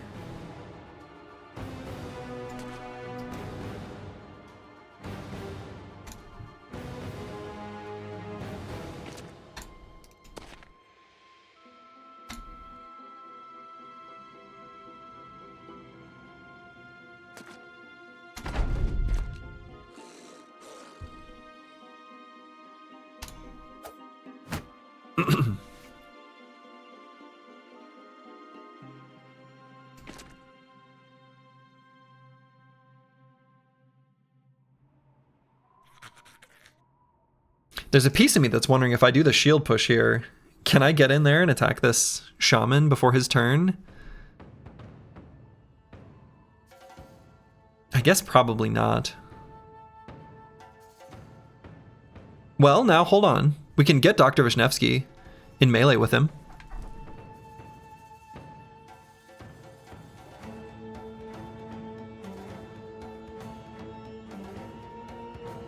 If we could just get someone in melee with this shaman, that would make me very happy.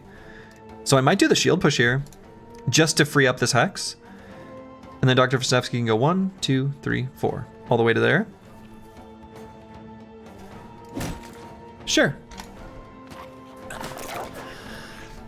I guess it depends on where these guys move. It's possible this hex gets occupied. Oh, you slime ball. He put him in a net.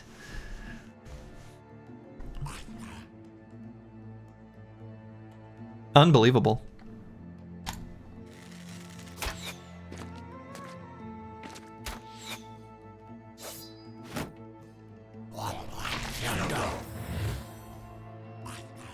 Goblins, man. Goblins.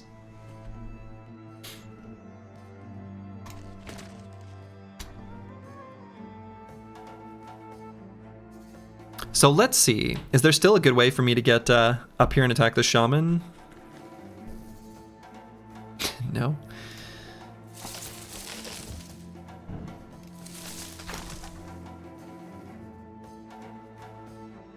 Miles might be able to. I don't know.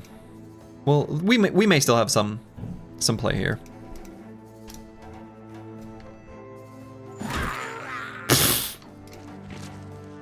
Get Zerk chained.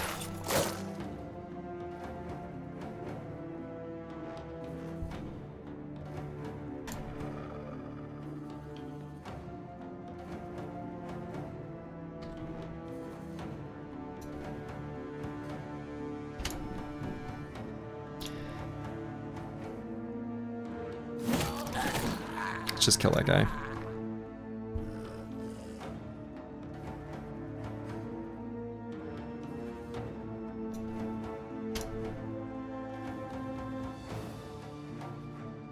Okay, so if we free our ally, we can still attack here because of combo. Stunned him. And we want to be able to do hold steady next turn, so that it doesn't wear off. So let's run up here and adrenaline. I guess we can wait to see where exactly we want to be at the end of the round. And the Chester can fight this stunned Wolf Rider back here. I missed.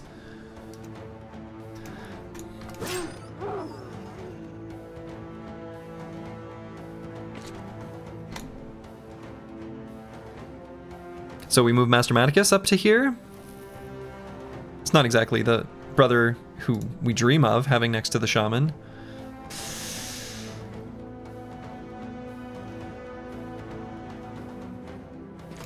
But it's fine. So let's free ally here. Okay, so now Miles can do at least a swap and get in here and do an attack. And I'm gonna aim for the head. Ooh, okay. Severe concussion, good. Screw you, Goblin. So do I put Curse Word here? Is that a mistake? Seems fine. He's gonna be out of cover for a few ranged attacks, but they don't have that many. Hold steady, team.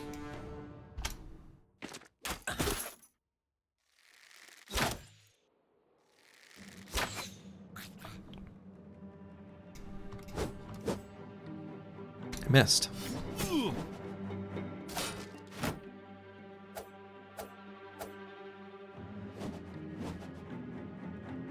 Okay, that was pretty painless. That was pretty painless.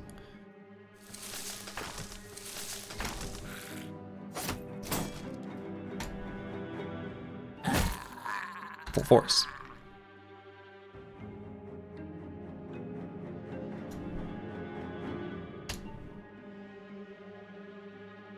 So I'm gonna swap just so that we can do 2 attacks. Combo! And Master Maticus has eliminated the Shaman. You love to see it.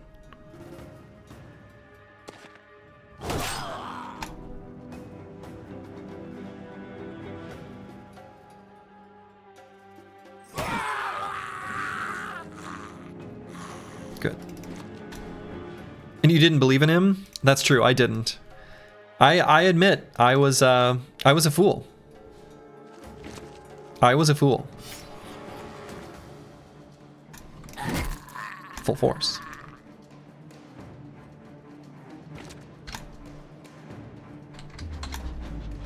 I should not have doubted. Should not have doubted.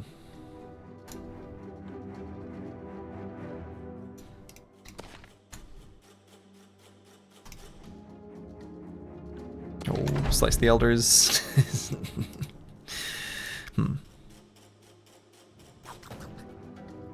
You know what, Mr. Skirmisher? Die.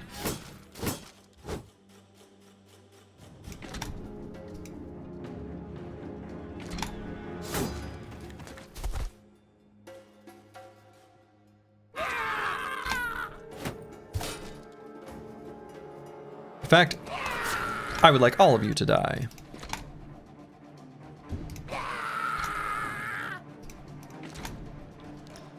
Good. Good. Good. Now they'll get to destroy themselves as they run away, which is my favorite.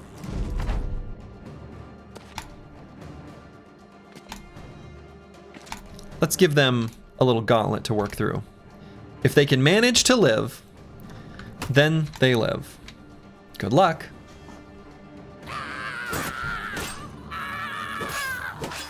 So far they can't do it. Let's see if they can do it the next round.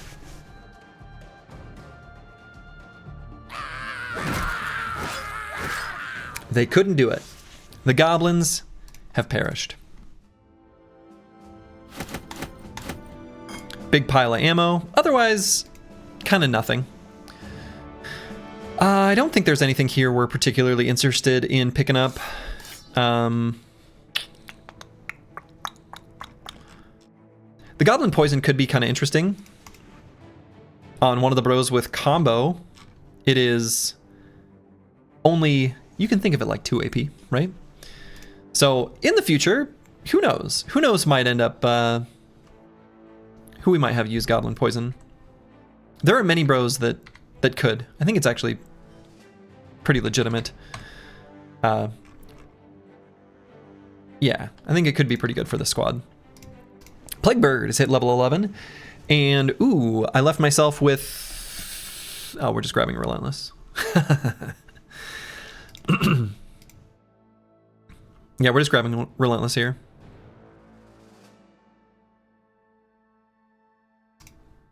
Sweet. Hate seeing that one melee defense.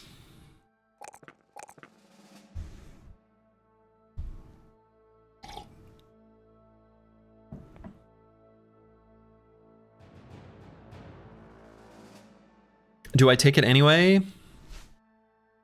Maybe.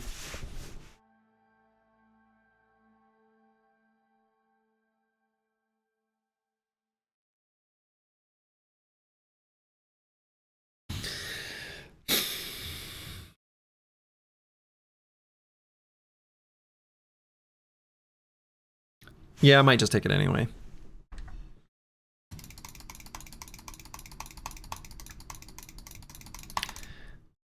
Maybe fatigue.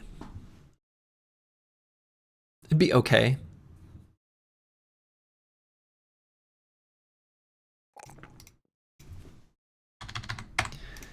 We've got the ability to swap like Miles in if he gets too trashed. All right, Darlene Ho has hit swag levels. You'll love to see it. We're always going to do these for Darlene Ho. And what do we do for our supplementary little stat point here? We do want to make sure we've got at least higher resolve than our bros who are adjacent to us here, here, and here, which we do. Do we anticipate that going up for any of them? Yes, but not problematically so.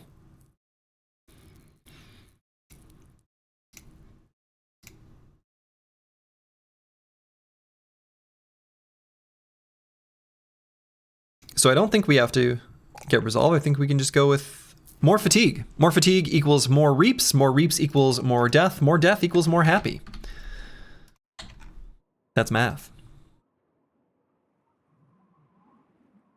Okay, so let's re-explore this area just because this was pre-Icy Cave. And I want to make sure, absolutely sure, that it's not up here. That would be terribly sad. Okay. Whoa! Grubzaget. Nope. That's too many goblins. That's too many goblins. But we can take a peek on this mountain over here.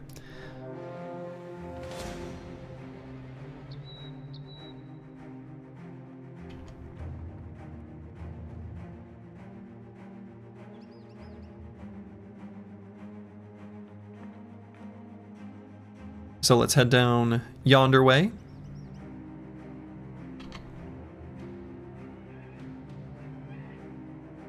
How's our food? Need to make sure as we're going deeper and deeper that our food's still okay. Yeah, so we basically have 4 days, which is honestly plenty of time. So I'm not too worried. Our money problems have... Oh yeah, money problems go away once you've got the cartographer. It's pretty insane. It's pretty insane. In fact, we can afford another here soon.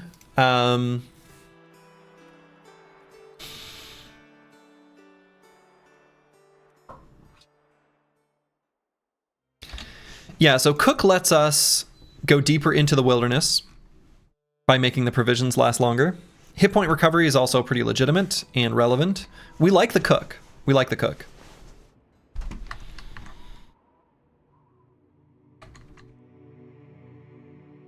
We're buying the Slurgeon. Probably should buy the Slurgeon. That's probably the correct and wise choice.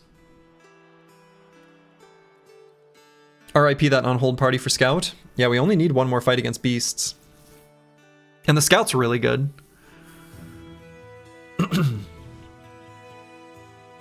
I think the choice of follower is actually not straightforward and quite interesting. The Cook, the Scavenger, the Slurgeon, and the Scout are all good choices.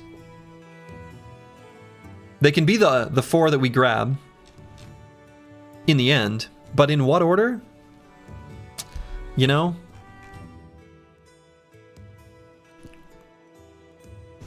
I don't know. I don't know. They're all good. Scout the lookout and wears it like a trophy. Yeah, being able to give them more vision while on a hill or mountain is like, it's really good, right? That's where we're uncovering tons of terrain anyway. We like the Cook. It has nothing to do with the fact that it's the only female in the company. Oh, I suppose. Yeah, this is all dudes. Paymaster looks androgynous. Oh no, the agent. Anyway. Does no settlements just mean no visiting towns? Yeah. It means a few other things, but yeah. It just means no visiting towns. Oh yeah, is the lookout? Oh yeah. You know, a little androgynous. This could be either way. Hard to say.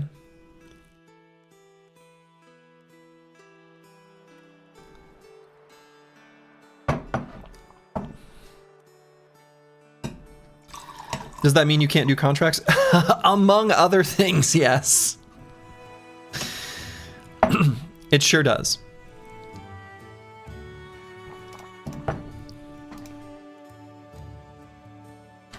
Do I want to hire the Cook now?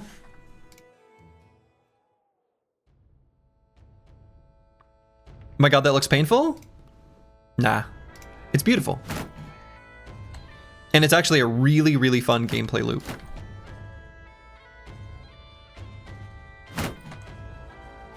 So. Hey, Metawrecker. Hello, hello. Hope the stream goes well today. So far, so good. Vuyak, hello, hello. Have a good day. Hey, you too. Yeah, I don't know. I might just get the cook right now. You just get bros via events? Yep. So far we've gotten 1. We did Peasant Militia start, so we start with 12, and we collected 1. If you'd like to see, why would I type this? I have a command that I can just touch a button for. If you'd like to see the VODs for how this all got started, you can see it there. So yeah, I don't know. The Surgeon is really good.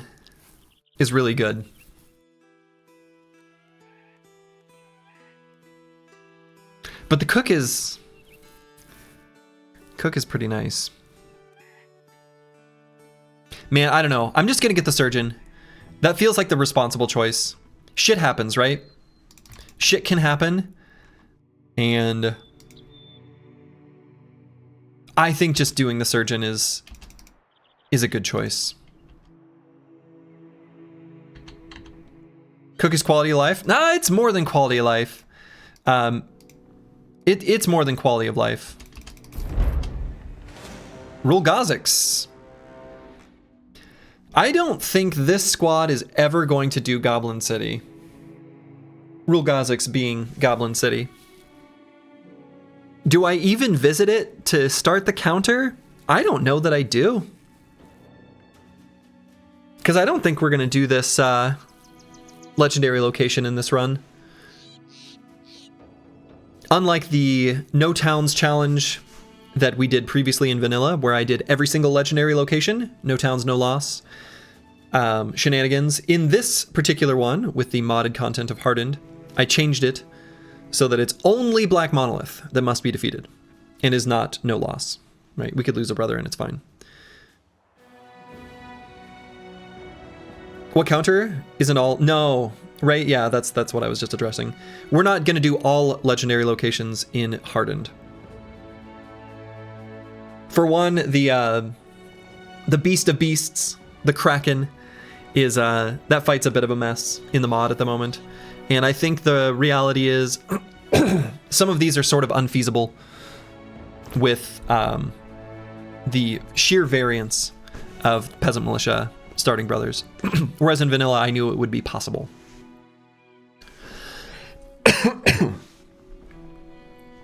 What's wrong with Goblin City? Too difficult. That's basically my answer.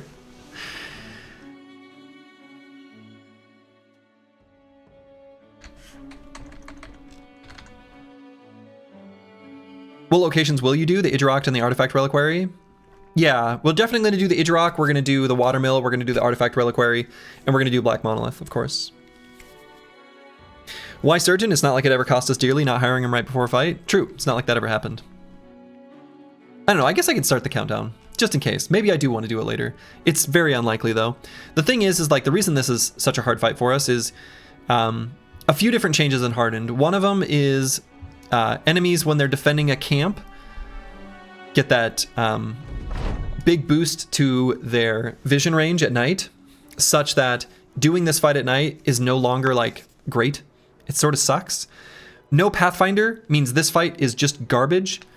And if the map generation sucks, and because it's mountainous terrain, we're in like a valley, without Pathfinder, we can't get out of it. Whereas in Vanilla, you can, right? All right, what's the plan? We'll take on their forward posts. Yeah.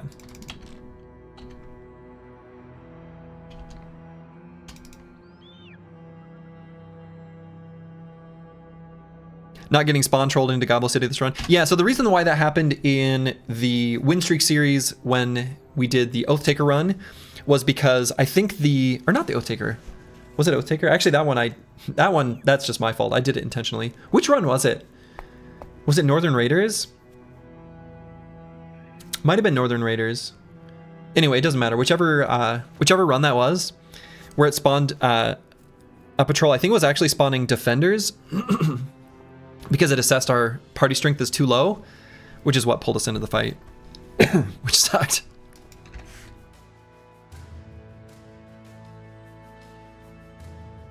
So we actually can afford the Surgeon now. That was a huge amount of crowns. Holy shit. Sure.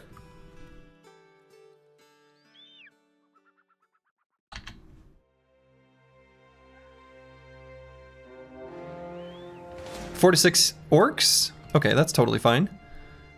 These groups of... Oh. Okay. Deja vu. These groups of orcs give lots of tools. Or maybe it's the other... Each description is a little bit different. I can't remember which one of the two is a bunch of tools. I'm not sure if it's this one or the other description. The other one is like orc...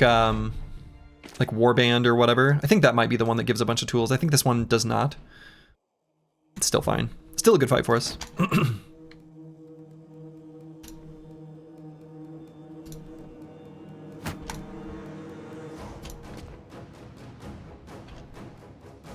So I think I'm going to Onslaught next turn.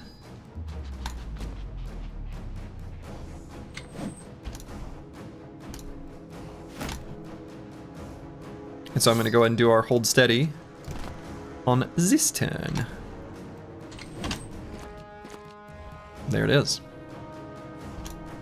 So only one of them can attack us next turn. That's totally fine. Works for me.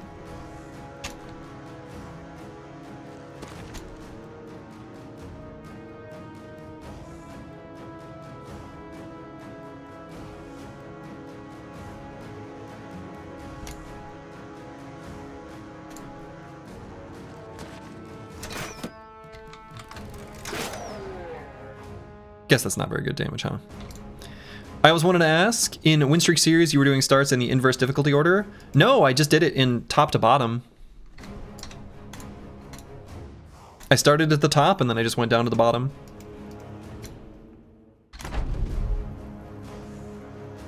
It's an onslaught. Goblins are like the devs thinking what annoys players the most and put it all into goblins. True.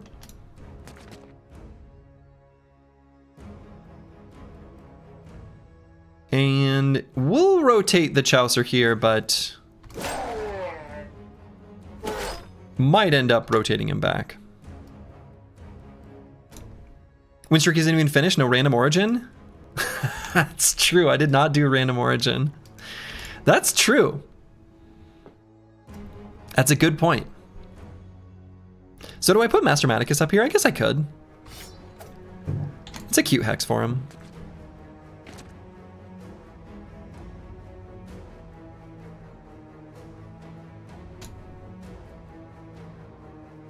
And I can rotate to do a reap here.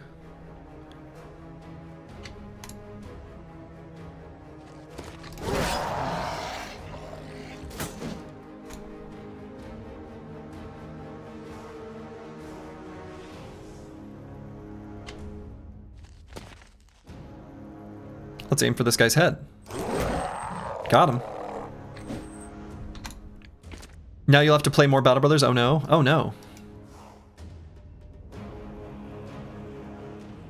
Gonna wait a moment on Scottaboosh. Put a pin in it. There may be something interesting that happens there.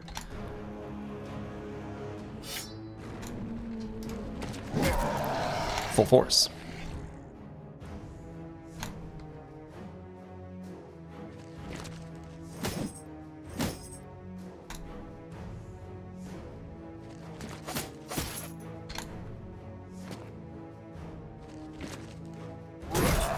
Smash.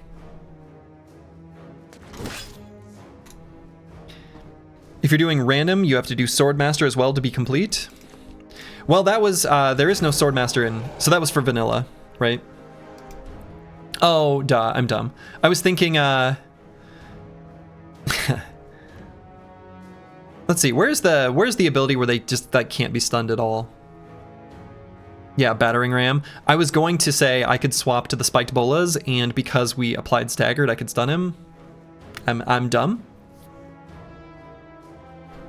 They can't be stunned.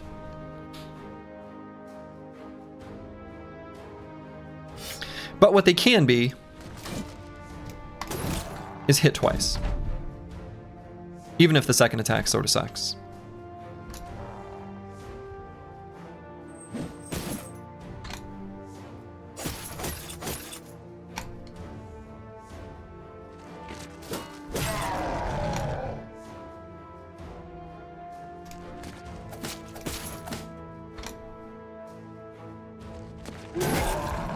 Smash.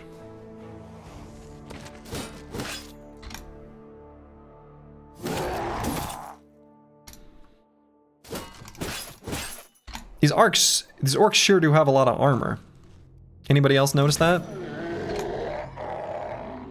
Well, they used to. Till the Berserk chains made their appearance. Ooh, boy. Ooh, boy. We getting one of those fancy chains? We got two. We have two. Which is pretty nice. Yeah, 23 tools. Wonderful.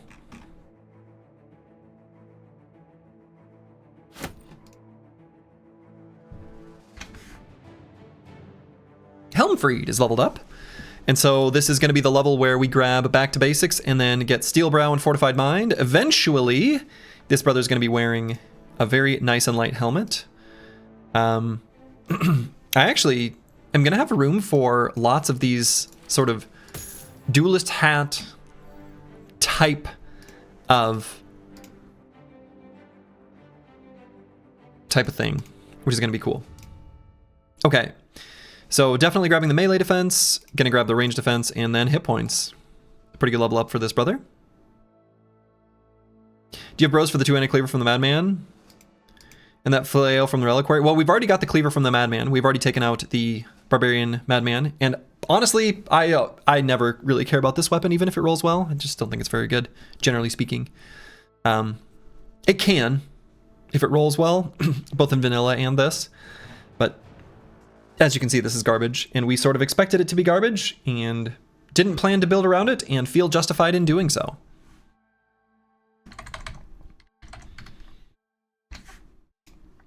So Helmfried with 80 resolve, pretty wonderful.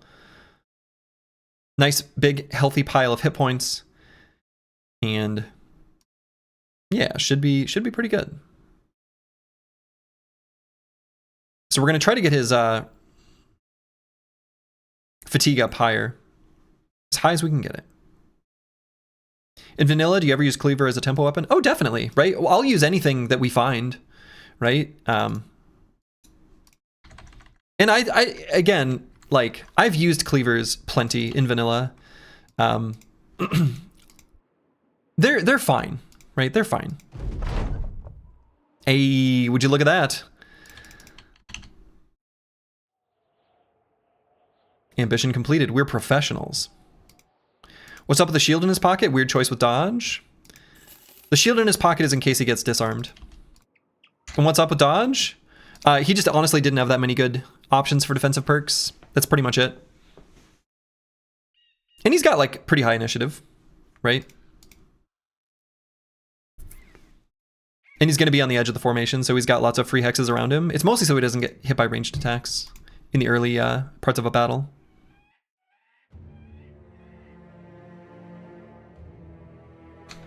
Yeah, if he gets disarmed, I mean, you can just weapon swap or things like that. The kite shield doesn't need to be in his pocket right now. Actually, I think that's fair. That's fair to say. Not at the moment.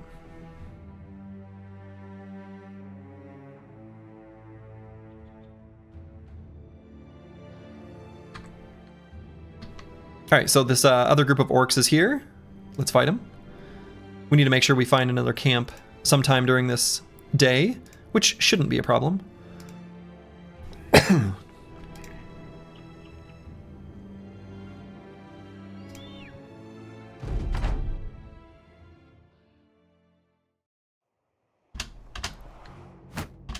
So this will be very similar to the previous fight. Pretty much just the same thing.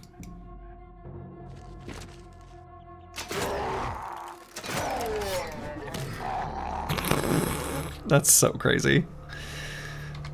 So funny.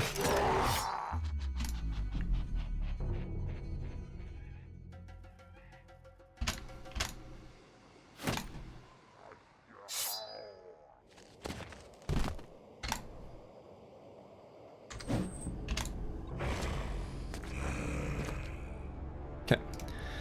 So let's at least bring Helmfried down to here. They're going to get an attack next turn, and that's totally fine. Not very of them. True. Very true.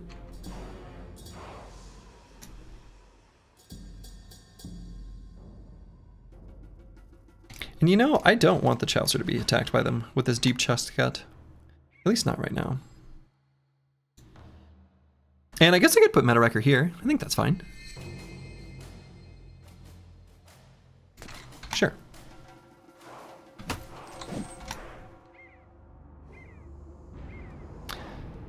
Could bring apples and fruits up one more hex.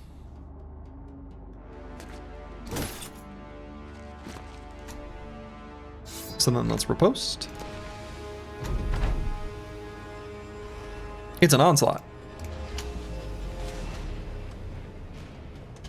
And then we're just going to wait for them to approach us.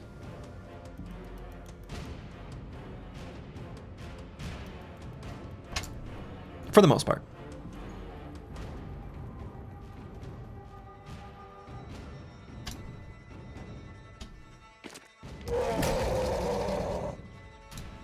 Yeah, just try to stun me, nerd.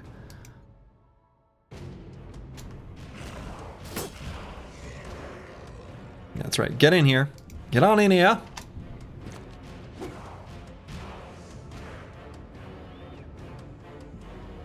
Ooh, now I could swap, or I could just walk here.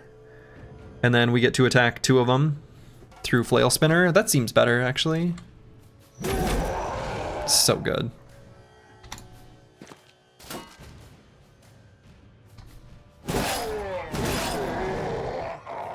Got him.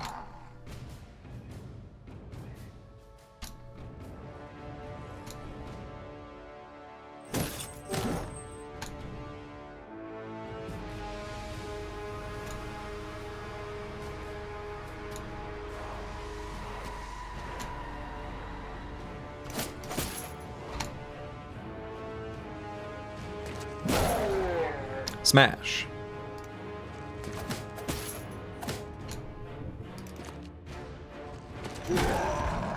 Smash.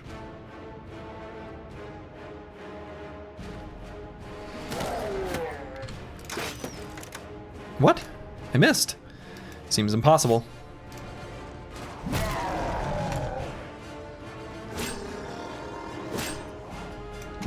Good attacks there by apples and fruits. Hold steady, team.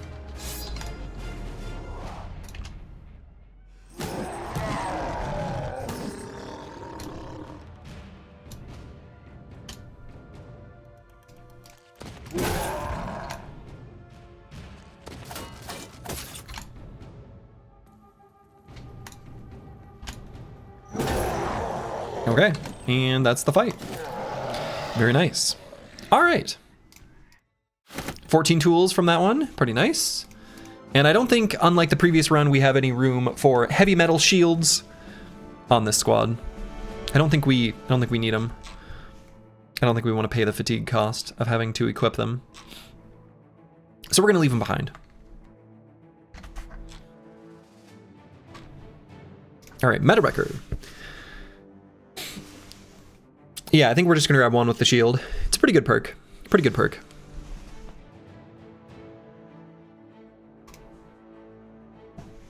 Decreasing our damage we take to the head. Nice defenses. So we'll grab the melee defense, and I guess the +5 hit points, and then what? Do I still take the 3 initiative? I might not. Actually, I'm kind of tempted to grab the 4 resolve. Resolve seems correct here. This brother is potentially going to get surrounded some of the time.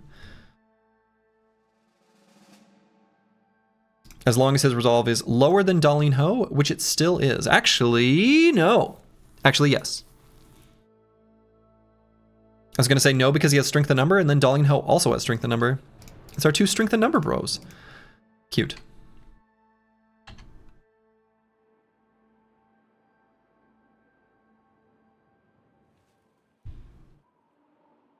So we want to make sure we find a camp sometime during this day 77. Just one, and then we should be good.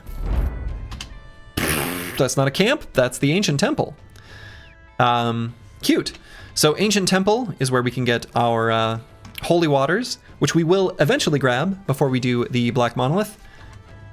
But there's no reason to have it take up the inventory space now. So I'm gonna leave that behind.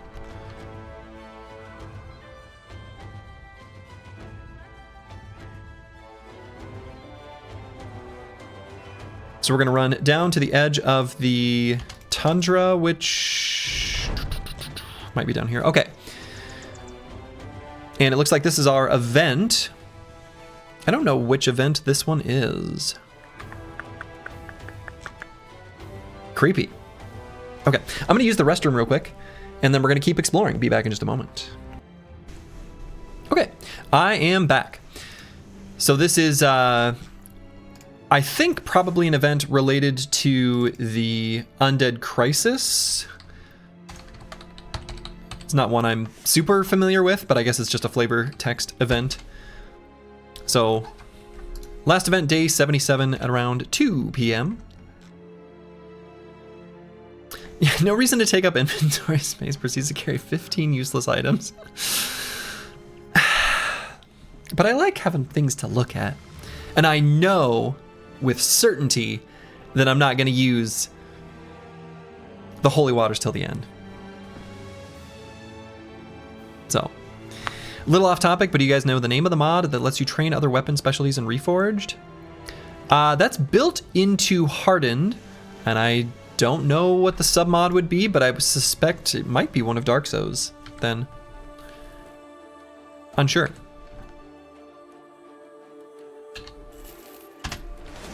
Grugzugar.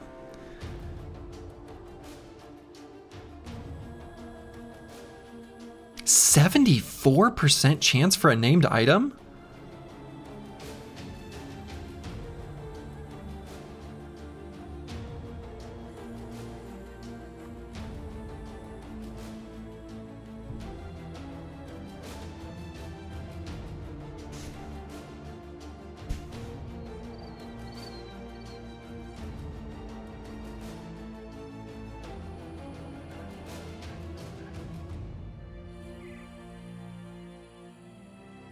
This isn't even that many enemies.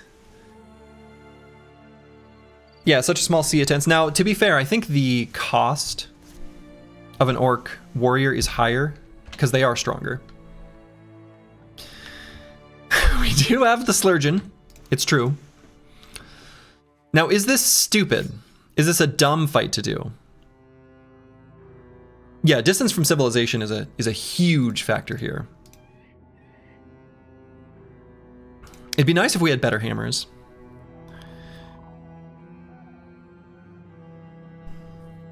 We're not going to be able to kill them before...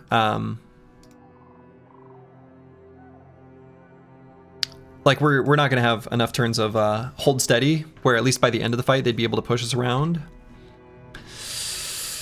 Huh.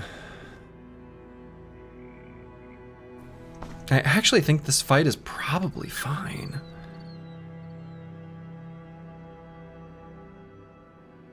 Yeah, the 3 orc warriors just in the fight before were already sluggish to kill. Oh yeah, definitely.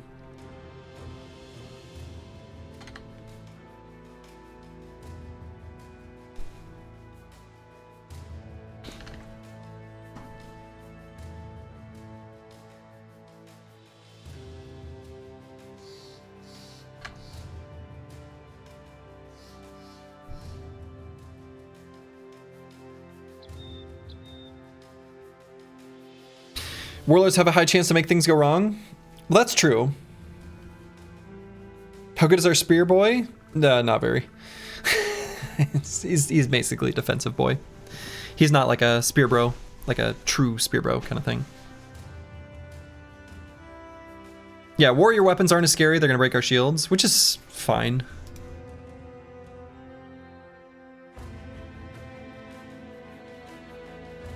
How do we prevent the warlord from killing bros? That's the cool thing, you don't.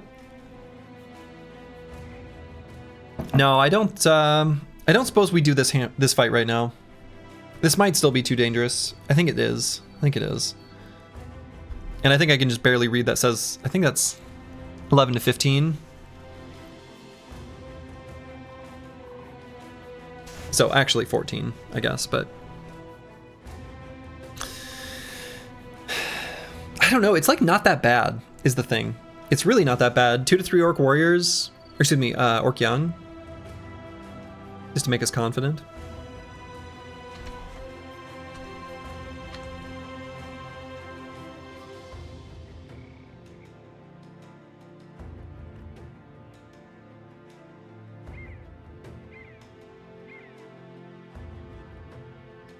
Almost 55%. Do anything of those javelins? We have a mace to daze the warlord. That's kind of hard to do though, right? Because the way shockwave works is you have to stun or kill an enemy to do a daze. And you can't stun almost any orc warriors, so you have to have Scottaboosh land a kill.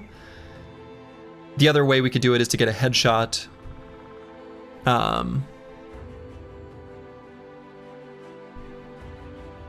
Yeah, because bear down, yeah.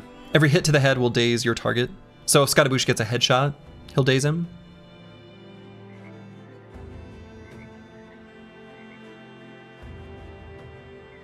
So it has to be a headshot, which is unlikely. We'll get 2 attacks because of shuffle, potentially. Right, because we can still use knockover, even if it won't stun, just as like a second attack to try to hit the head.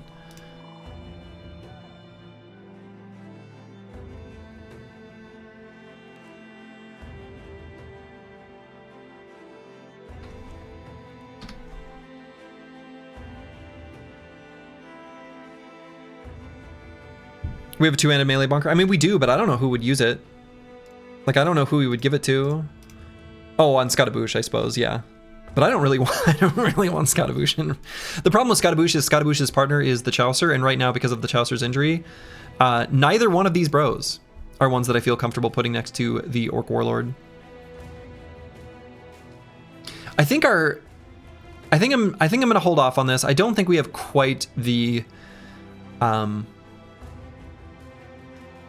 armor destruction that the team needs to do it comfortably.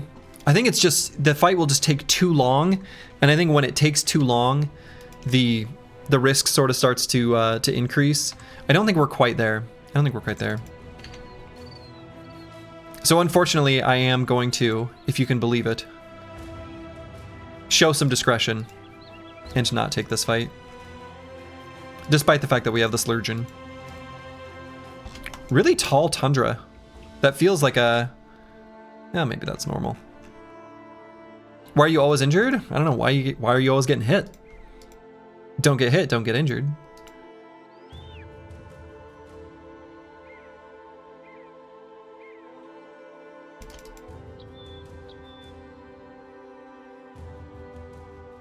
In fact, the best piece of advice I would give to new players at Battle Brothers, just don't get hit. And even though I make that statement tongue-in-cheek, honestly, it does speak to 2 things. 1, melee defense is a really good stat. And 2, if you can position your brothers where when you're looking at the enemy's turn, they just can't attack you at all, do that. I was a good buddy of mine, one of my best friends, just got Battle Brothers. Well, he got it a while ago, but he finally started playing it, and I was sort of asking him about the new player experience, and I watched him play a tiny bit, and totally normal, like expected. But one of the things that I noticed from watching him play is he would move his bros sort of like, I don't think about what the enemy is going to do, only what I need to do, which is like, you're new to the game. There's a lot to think about. This isn't like a critique of this player's playing. I think it's a very normal way to play if you're new to the game.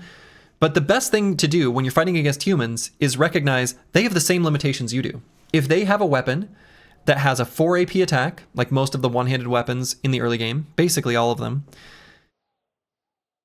and you don't have to move to them, if you can stay 3 hexes away instead of 1, 2, or 0, just be 3 hexes away. Let them come to you and not get an attack. Just minimize the number of times they swing at you, and you'll improve your combat outcomes dramatically. Okay, we can't do any of these ambitions. These suck. No ambition. Give us a new one. Reroll.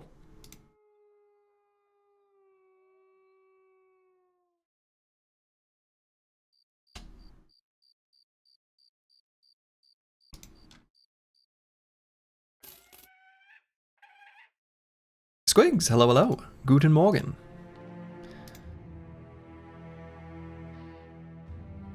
Friend finds a good bro and proudly tells Clergy he'll make a hammer flank bro. Pardon ex-friend.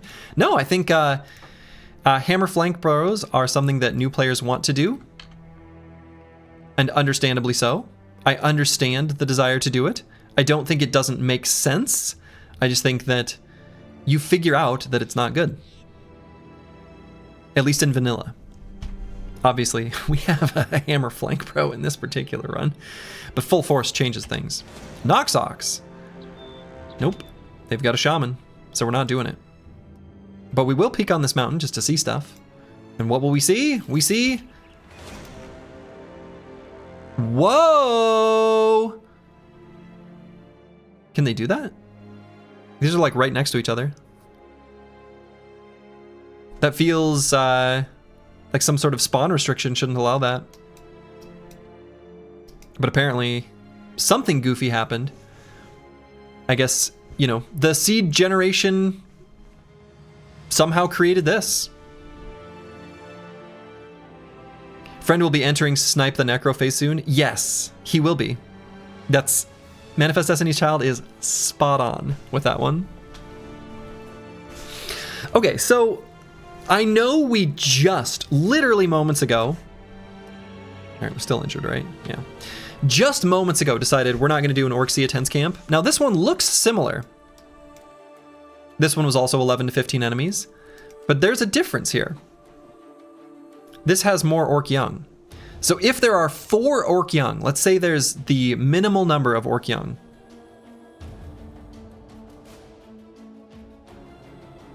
Then at most there could be 10 warriors, I guess.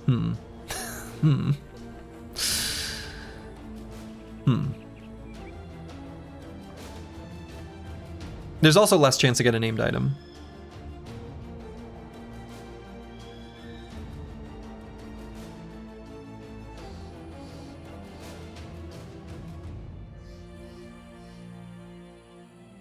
No, we still don't do it. Same discretion as previous.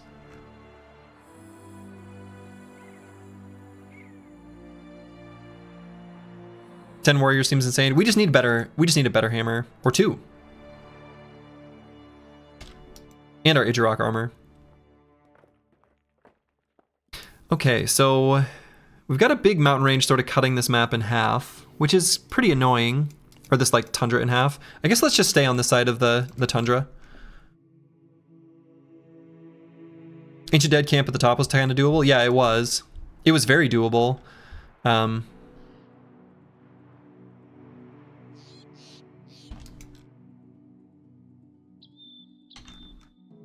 let's stay to the north here, I guess.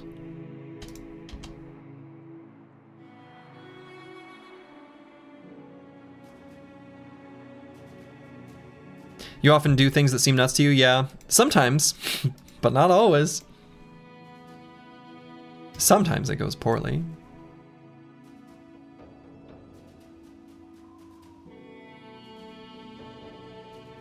Large goblin camp spawning rules are bugged in vanilla. There's a bugger for that in the Steam forum. Oh, okay. Interesting. I didn't realize, Dark Cell. Good to know. Just like now reading, catching up on chat. I didn't realize that was a vanilla bug. I don't feel like I've seen it before, but maybe I have. But if it's limited to just the large camps...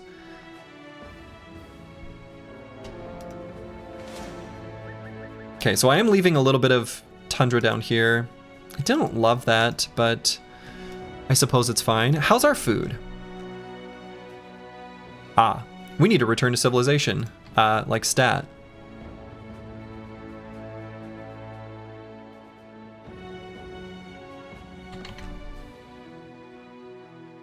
Cook is not just quality of life. What's the worst kind of build? Archer, fencer? In vanilla? Oh, there's, I mean, you say kind of build, like, and if we're truly doing worst, there's way worse you can do.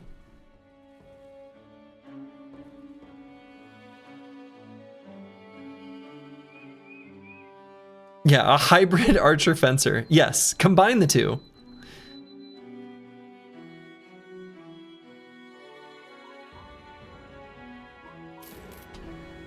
Ocean of Bones. Seems okay.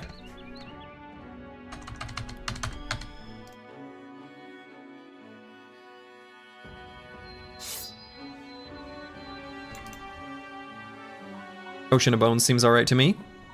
The Praetorians are pretty spooky, right? This is not a trivial fight. Don't get me wrong. Nowhere near, but it seems okay.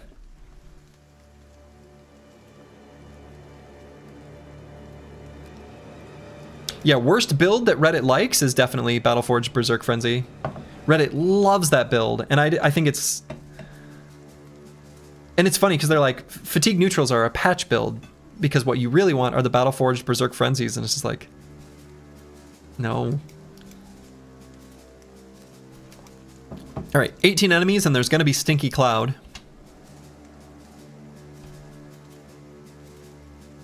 Depending on the Stinky Cloud, we actually might... not shield wall so that we can run 2 hexes away from and out of the Stinky Cloud.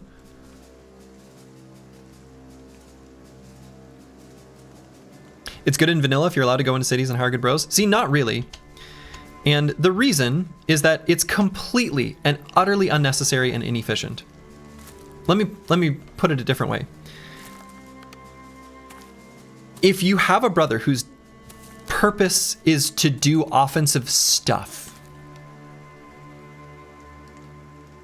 they should not, because of the way fatigue works in this game, where you accumulate fatigue by being attacked,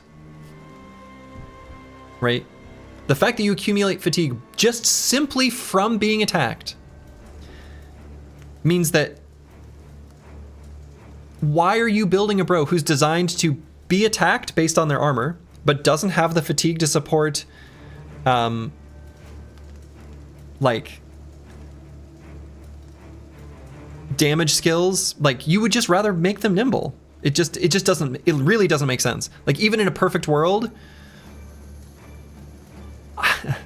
even with like ungodly stats, maybe the only exception is the starting lone wolf, but like, there's just no reason. There's no reason to build a Battleforged Berserk Frenzy brother. And there just kind of aren't enough perks to go around, because you still have to protect against all of the random crap, either using like 9 lives or Steel Brow. And if you're gonna have them wear that kind of armor and not be a desirable target because of their armor type and the way the enemy decides to select who to attack, like, what do you... I don't know, it just doesn't make sense. It's just a bad build. It's just a bad build. Nimble Forged everyone, day 500 company, come at me. Okay, that one, actually, that's fine. That's... I'm okay with that one.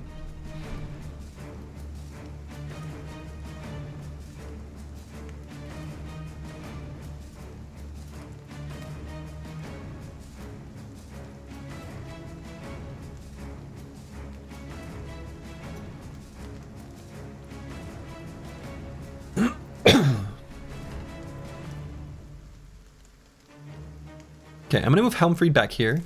That way, Slice the Elder can move here and do his fancy thing and then swapsies.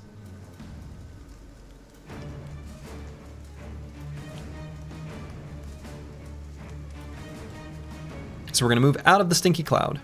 I hate Stinky Cloud. Me and my boys hate Stinky Cloud.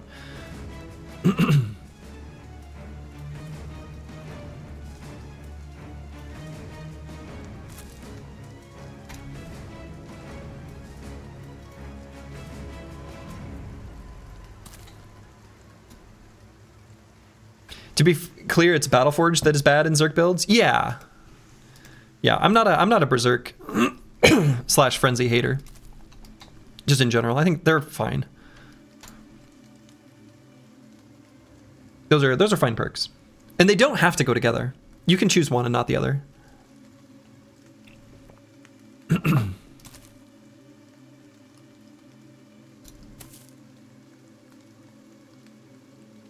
Like, there's a natural synergy that feels good, like busting, but you don't have to do them together.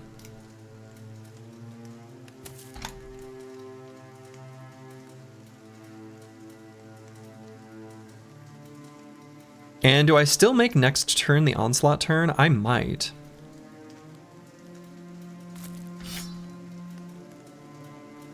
think I will. You think that legacy's from early Battle Brothers? Yeah, that certainly could be. That makes sense. I could see that.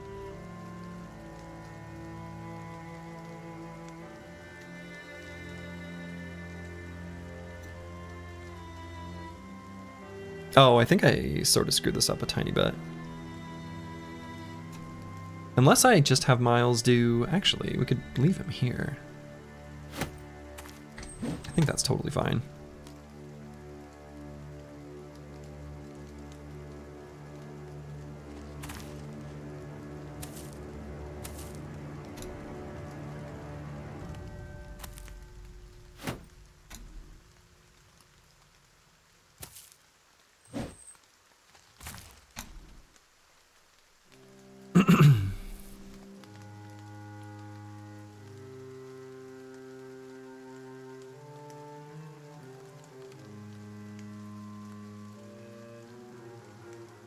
And let's do this to do our hold steady.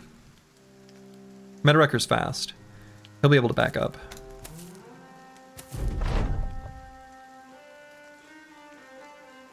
So we're going to do Onslaught and Adrenaline for hold steady next turn. Sorry, my voice is just a little bit garbage right now. Which sucks because I'm going to be singing later today. Maybe I should drink more water.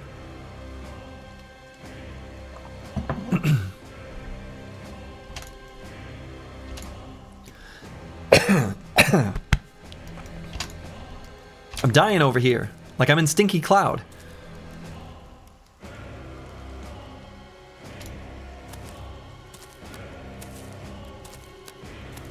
Yeah, if everyone has Berserk Frenzy, there's not enough kills to go around for everyone. Absolutely.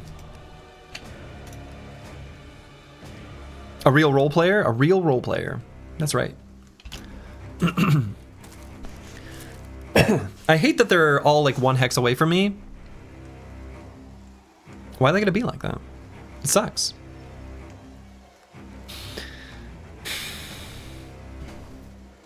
Because I'm not retreating again from here. Let's attack so that we can be decisive.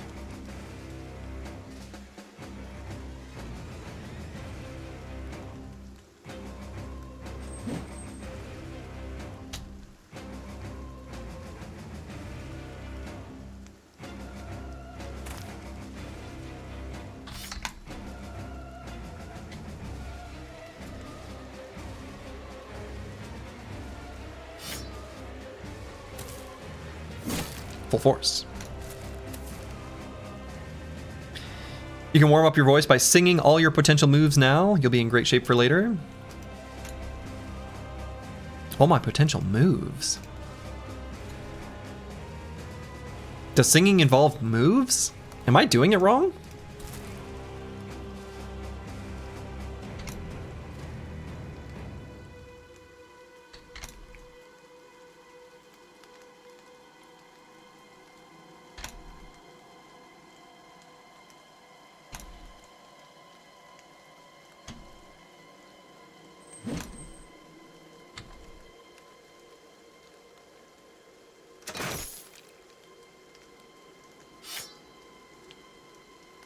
Having a nice voice to sing later, saying full force every time. Well, I have to do it.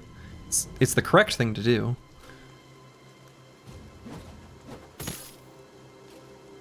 I missed. Maybe should have. Yeah, maybe I actually think there was a different line there I should have done.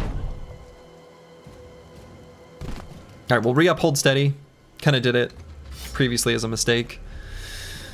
Oh well. So now we're gonna wait. Let them come to us. So given that, I'm gonna do my riposting now.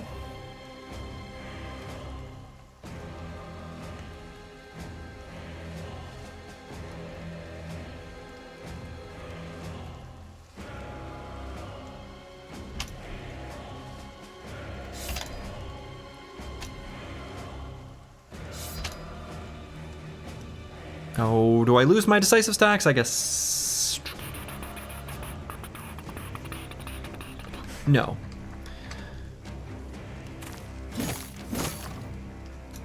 Let's be decisive. Decisively. Stinky Cloud. Hate Stinky Cloud. Me and my boys hate Stinky Cloud.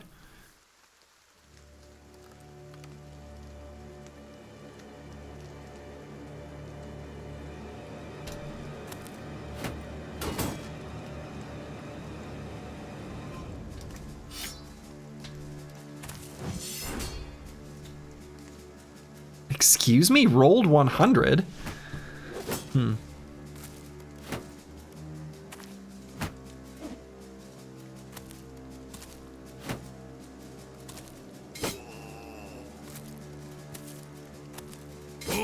Are we in danger?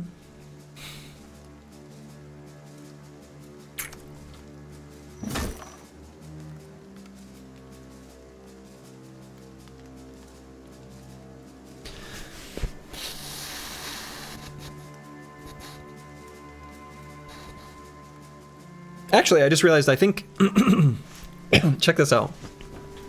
Just realized there's sort of a funny thing we can do with rotation and miasma. All right.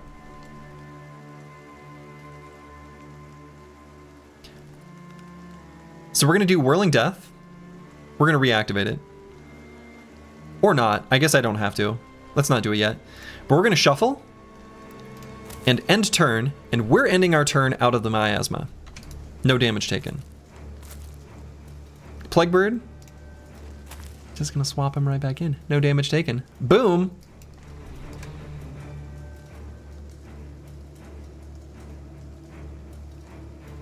And I'm gonna activate Whirling Death, and maybe should have done Shield Other, but we'll see.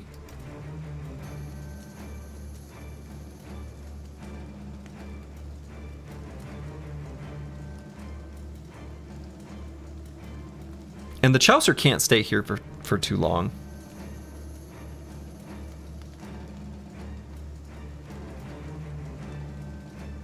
Maybe one turn is fine, but probably not two.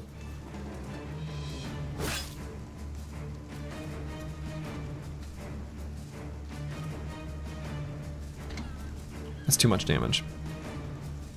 Luckily, only breathed in 5 points of damage there.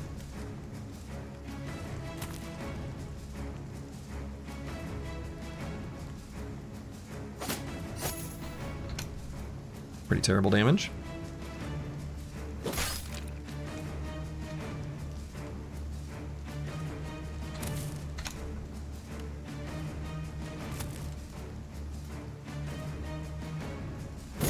Here we are unfortunately doing the opposite.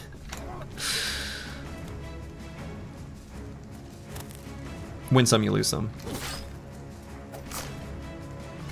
Okay, that was good.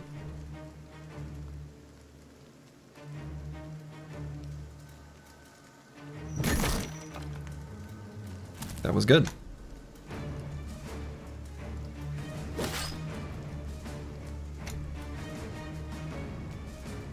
Let's go on Scottaboosh. You just got ears as a camp or patrol. This is a camp. What I'm gonna do, I think. How fast is Scottaboosh? Not very, but still faster than them.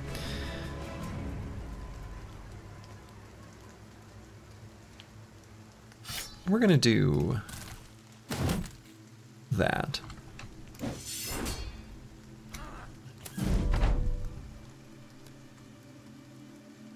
So what does Curse Word do? Nothing good. We'll wait for a moment. Plague Bird, I think we'll just do 2 attacks to do from all sides.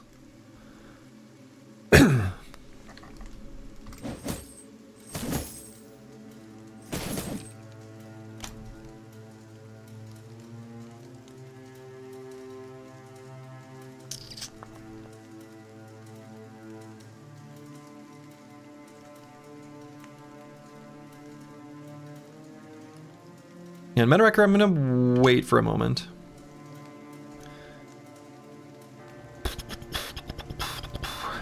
The Chaucer we could have swap Scaramouche and then just like step behind him.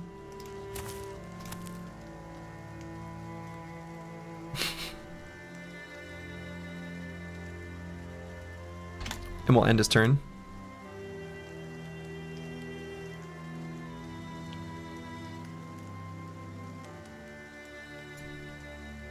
So I'm going to do a swapsy here, go here, and do that.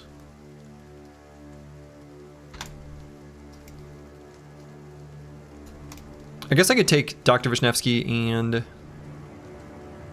I don't know, if he ends in Stinky Cloud, is it that bad? Maybe it's not that bad. Let's just get more surround here. And we're gonna go here, but wait.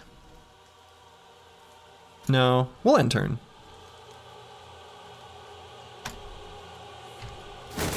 Reap. Reap. Lovely.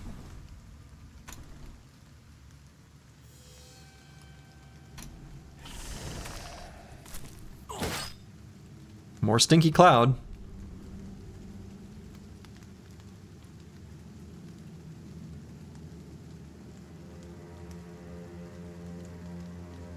You know, I kind of made a little bit of a mistake here with Helmfried and Slice the Elder, but that's okay. I just really want to kill that guy. This camp will drop an Ice Famed. So then it shall.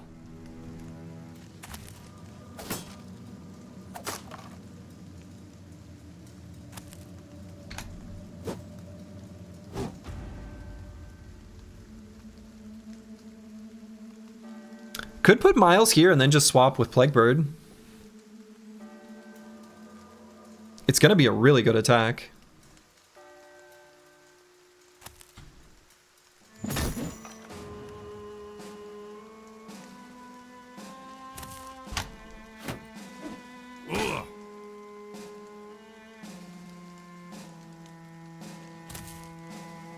Frosty 254 with the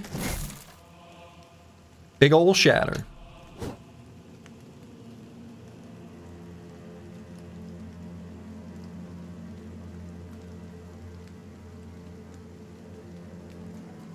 And where to send apples and fruits?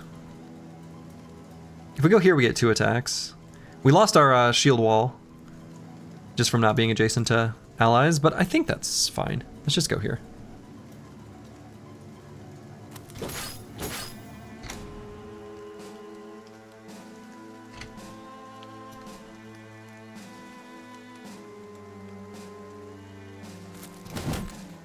Stunned him.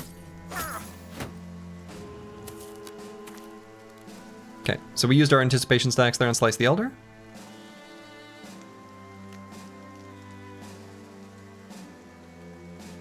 And now Curse Word just doesn't contribute that much for the rest of the fight. Already did what he needed to do. We'll just attack and strip a little armor.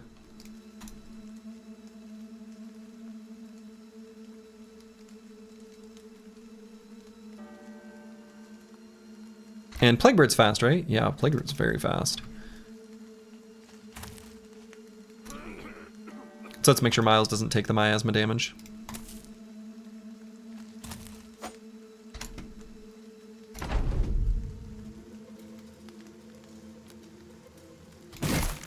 Full force.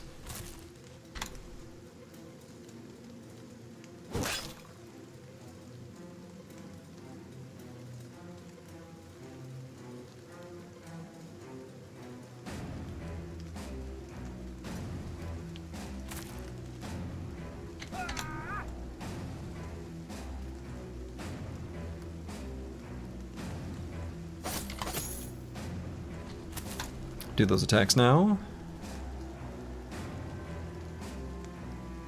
2 headshots might... You have to hit him.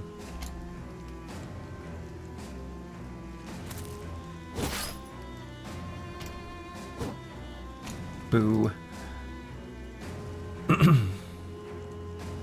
So Darlene Ho... I guess we'll end our turn in Stinky Cloud. We'll just go here and do 1 attack.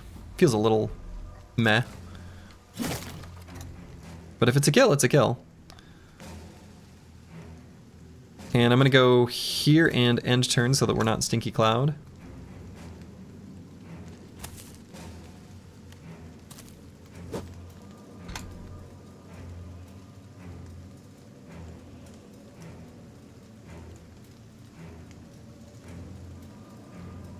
We'll let Helmfried be attacked here. That's fine.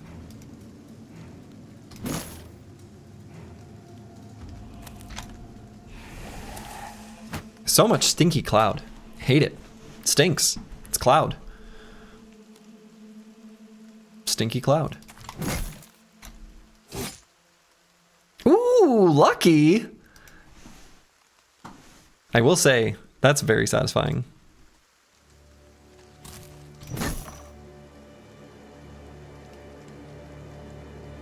And I suppose there's no way for us to move out of Stinky Cloud. So let's just go there. This Praetorian will probably go to this hex. So do we want to step out of Stinky Cloud on Curse Word? Let's step out of Stinky Cloud on Curse Word. We don't need to be in Stinky Cloud. Oh no, I suppose he moved back because he's the bodyguard. Okay, that actually, I guess in retrospect, I knew that would happen. And let's just go, no, nope, can't. Almost got him.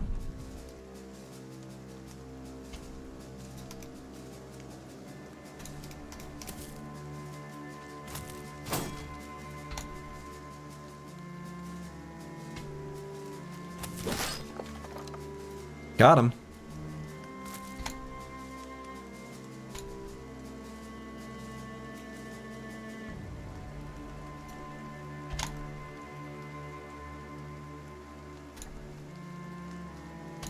Just gonna wait, at least on a bunch of bros. Not everyone.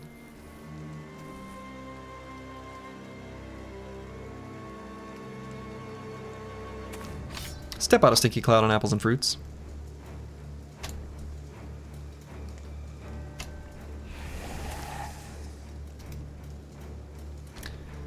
More Stinky Cloud. So let's see. I mean, Fossey 254. Do we care about this Kopesh hitting us? Not really, but we did want to hit him.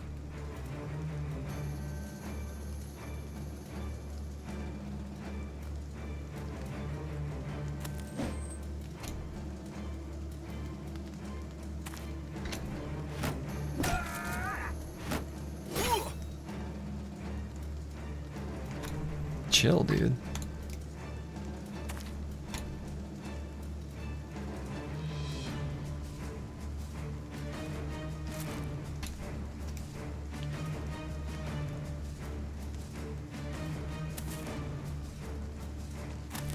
Shrink.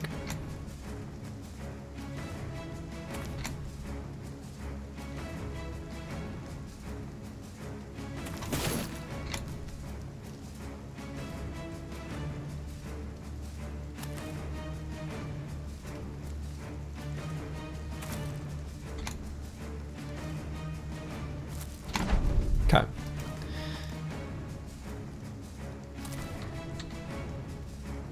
Just getting more surrounds here.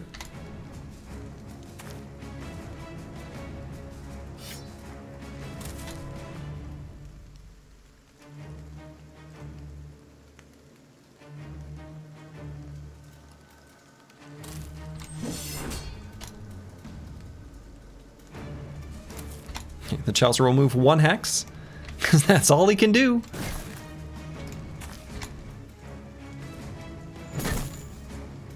Ooh, that is so close to a kill.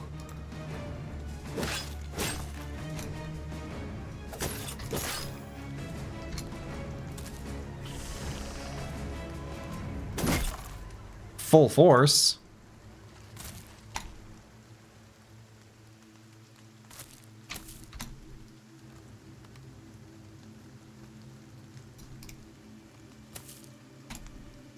We're going to do our best to step out of the cloud.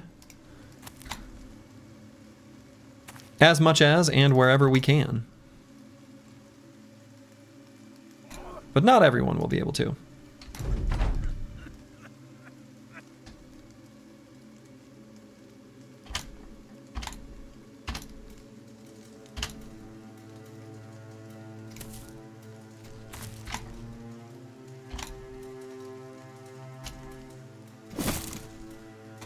Oh, I thought we had more surrounds there.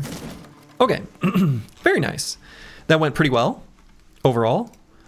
And we got a famed shield, which is not that good, at least for this party.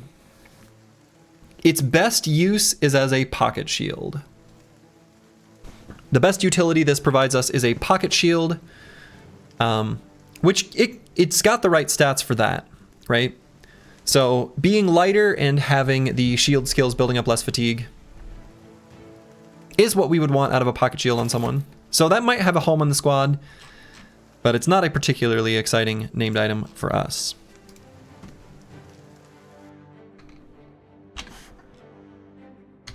So, like, for example, the Chalicer's got a pocket shield, although it's mostly for range defense purposes.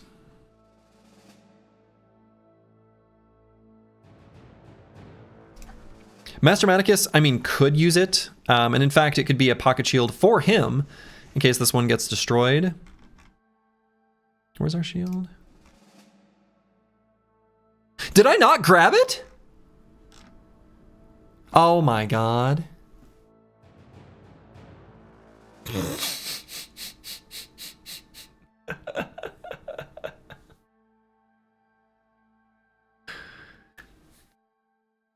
My life is in shambles.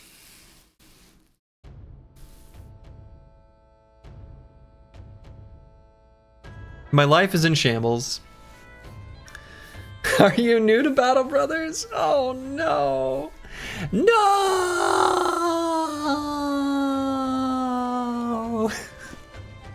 Well,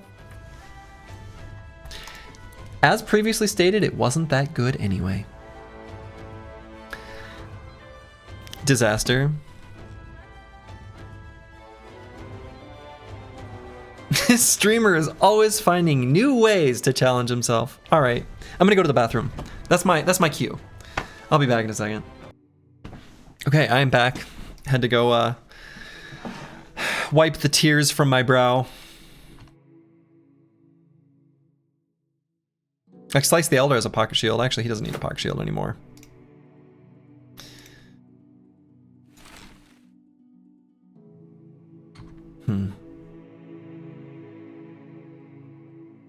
Darlene Ho doesn't need one anymore. We have ways to use their fatigue. Damn, what a damn shame. What a damn shame. Honestly. Corvus Korak, hello, hello. Yeah, what a shame. Just throwing items away. To be fair, it's not like it was that good. Not that big of a deal. It being lighter is nice for a pocket shield. But I don't know that... Why use a pocket shield when you can just kill them? The blue armor looks so good. Oh, yeah. Okay. Apples and fruits. Young Padawan who will eventually have a lightning sword.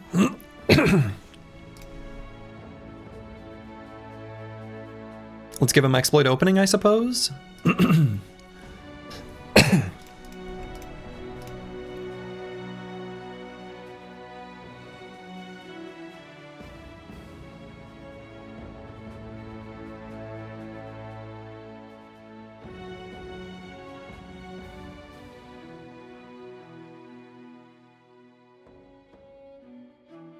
Is his melee skill high enough that we don't want exploit opening? We don't really get that much value from Underdog either. The bro is functionally fatigue neutral using a slash and a riposte. With On Guard and finesse here.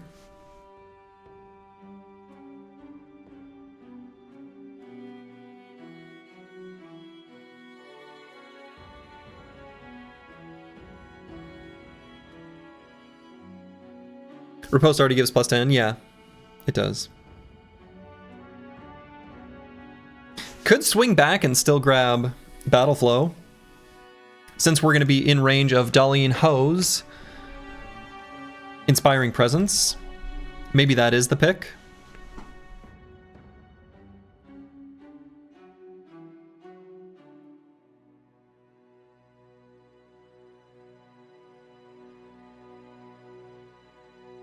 Because I don't think this is going to give that much benefit. It's okay, right? This is a very good perk. It's like a really good perk. But the problem is, since we're going to be reposting generally at the end of turns, you know, we hit the enemy with additional hit chance during the time when we would gain and then immediately use the exploit opening stack, not really letting it carry over. And if we do have him use the lightning sword eventually, which is going to be the plan, then it won't benefit the lightning sword attack. So that doesn't really feel like the play.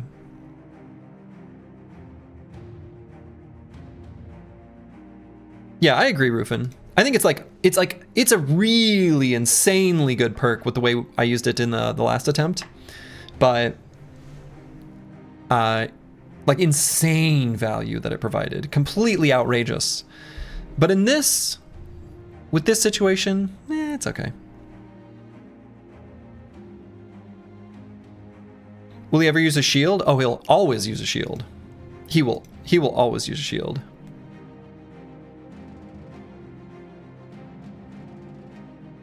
Yeah, this bro's always gonna have a shield, 100%.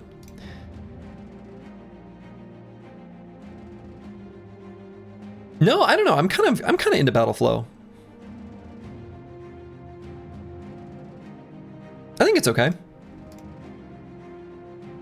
Let's do it. And I think a little more resolve is actually totally fine on this bro. He kind of needs it. 40 is too low. Build complete. Master Maticus. Another complete build. Gonna swing back for Relentless. Seems alright.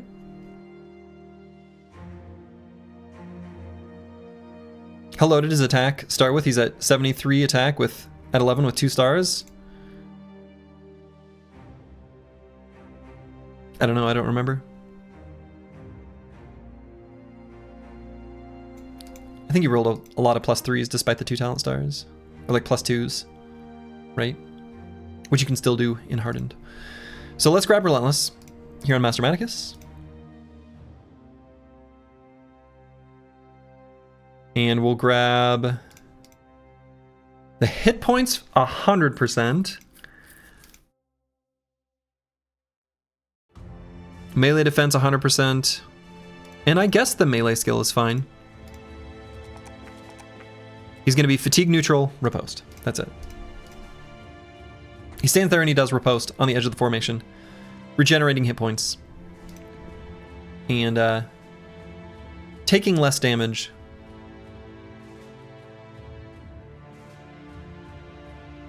Should be good.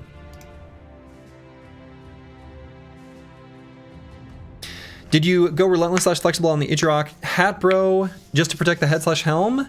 No, it's really that there aren't that many other good choices for defensive perks. That's pretty much it. Like, that's honestly it.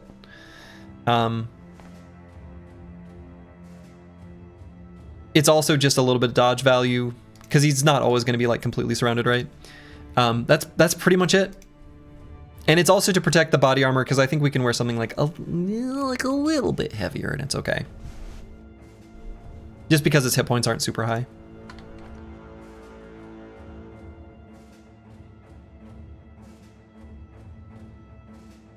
Okay, curse word here.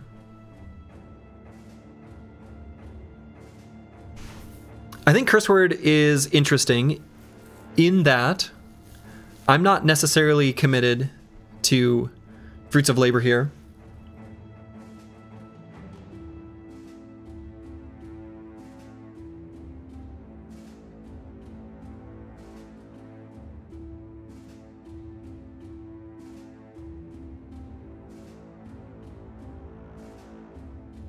With the way we've been cycling our onslaught and hold steady, I don't feel compelled to grab backup plan.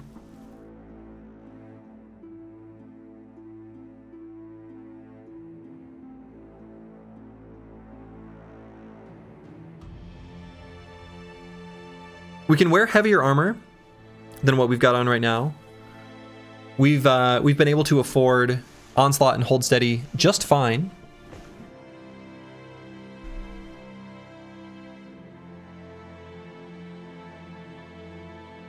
I don't think we have room for Blitzkrieg though. That's going to be asking too much. We can do both of these, but not this one.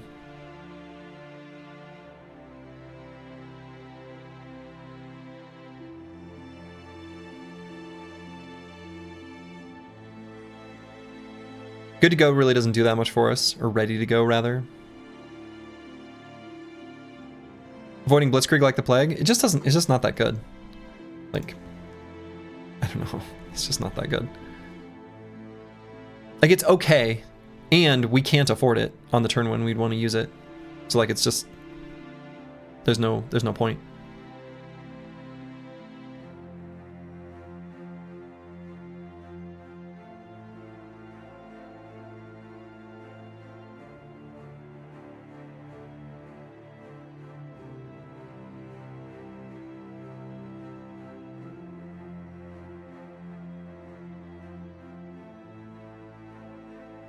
Yeah, nothing else here is really standing out to me too much.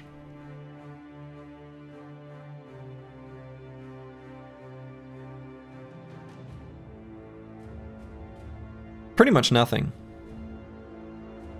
The only, like, honestly, the other one I wasn't even considering would be Bulwark, which is kind of interesting if I am going to hold the banner on the off turns. It's okay.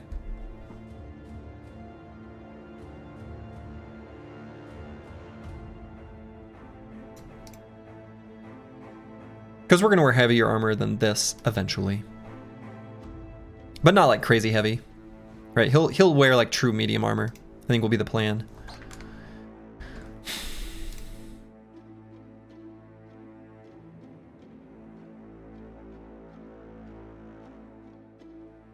Yeah, I don't know. I'm really not sure. Fruits of Labor is fine. Gifted would be fine, but really the only stat we care about is range skill, so it's really just a +4 range skill, which is okay.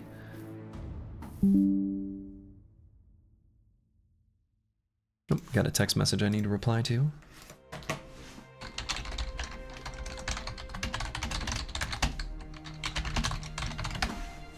Which I can do with my computer. High technology. Okay. Yeah, Fruits of Labor is a ton of stats. It really is.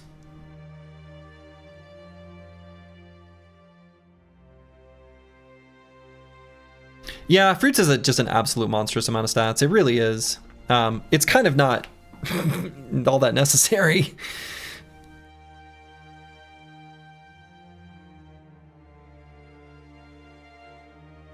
Look at these secondary stats are like completely out of control though.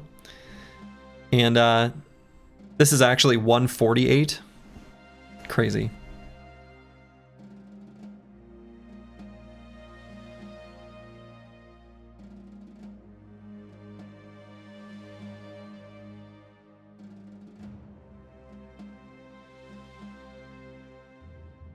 Every once in a while we attack in melee. I'm gonna do the 2 melee skill.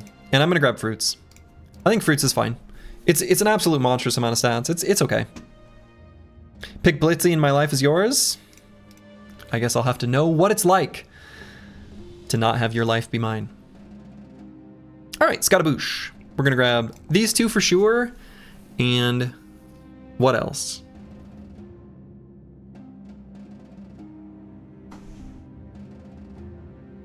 Should I have it be Fatigue?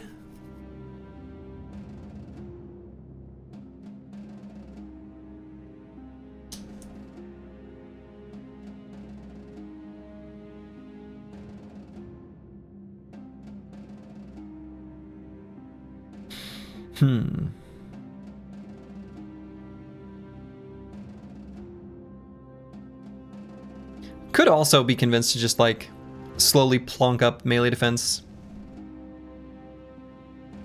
But I think I'd rather it be Fatigue. Okay, so, you know, we sometimes just leave behind named shields and we don't care. We don't care. We didn't even want it anyway. I didn't want it anyway. I didn't want it anyway.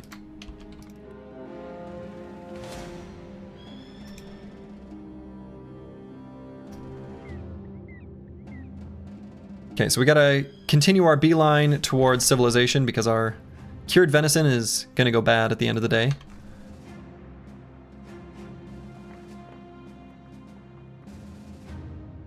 Confirmed undead. Oh, we confirmed that a while ago. Yeah, we knew it would be undead crisis.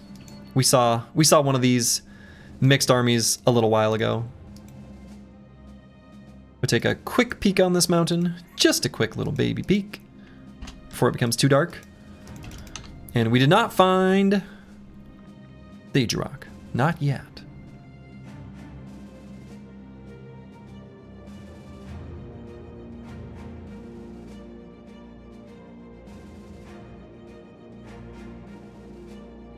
This wooden watchtower is still ruined? So how close is it? And we're not too far from another event proc.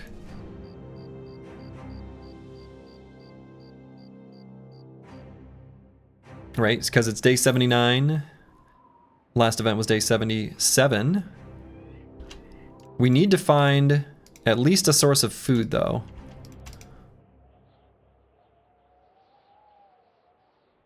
Oh, is that the... Oh. Are the undead not going to attack the trading caravan? Is that weird? Feels weird. Why would they not do that? Alright, so let's blow up this caravan and then walk up to the snowy north, where we're going to, fingers crossed, get an event, bro. We'll try.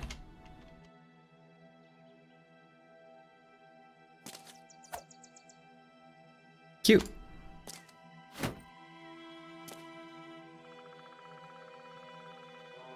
It's an onslaught. Get wrecked.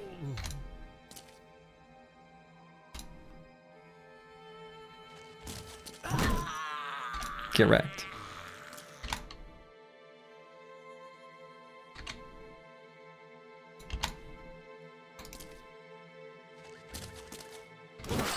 Get wrecked.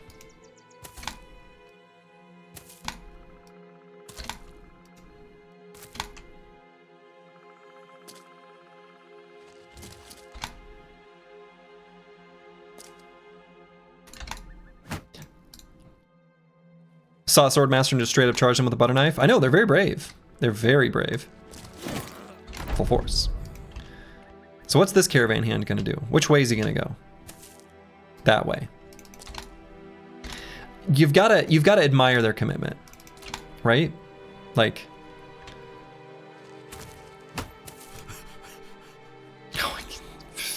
whoops. Whoopsie. I did an oops.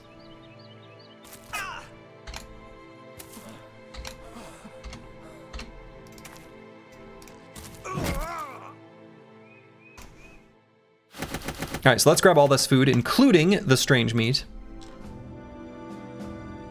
And let's leave behind some of this broken stuff.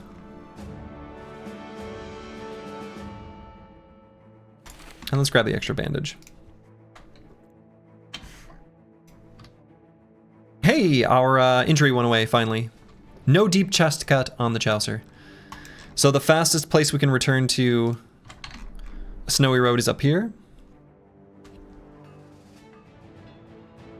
So luckily we're going to avoid fights by being too close to Lorestead here.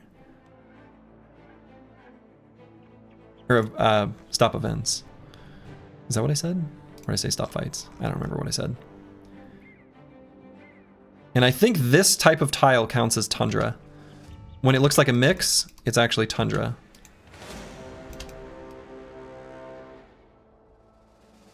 Okay, so let's beat up on more peasants. I guess the other ones were caravan hands, but caravan hands are practically peasants. They're so close. So as someone who's dropped in from time to time but hasn't fully kept up with the entire run or the perks in this mod, what does Full Force do? Full Force makes it so any remaining action points you have after doing an attack contribute to the damage by 8% per point. So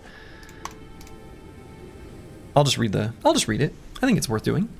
Whenever you use an attack during your turn, spend all remaining action points and deal 8% more damage and shield damage Ignore that part. During this skill for every action point spent this way. So in other words, with a two-handed hammer, when we have 9 action points total, the attack itself costs 6. So we have 3 remaining, meaning that it does 24% extra damage. Now there's ways of juicing that, a variety of different ways.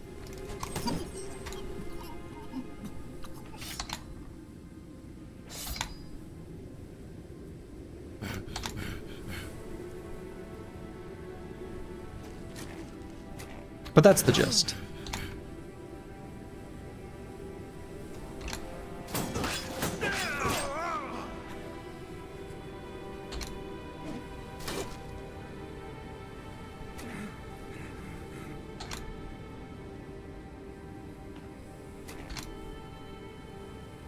But yeah, also Collector Troph is correct. His description is similar, right? Their description is also accurate.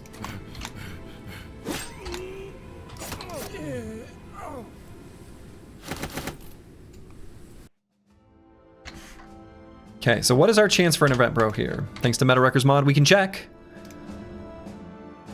Okay, so some of these are going to go away. That seems really low.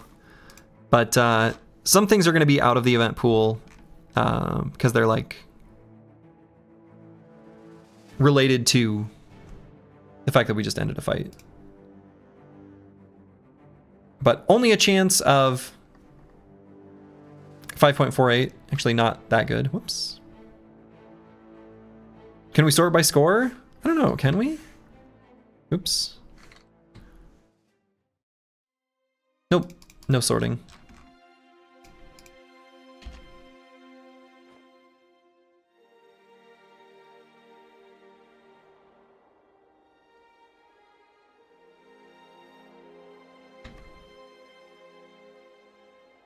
Okay, so what is the chance now?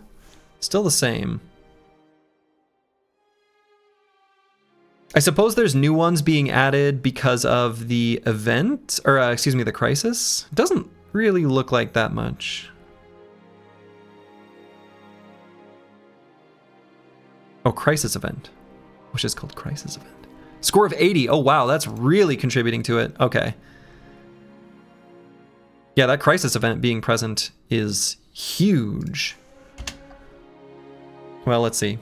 Thief in the Night should activate here soon. Maybe we need to be a tiny bit closer to Jadderberg. Probably like here, Thief in the Night. Hey, yeah.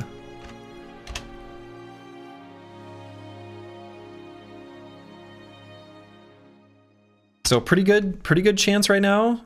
10%.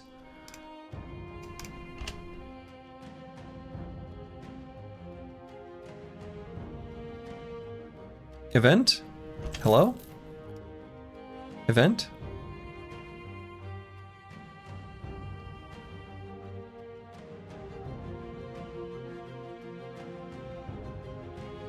Event? Event? Event? No, not this. Yeah,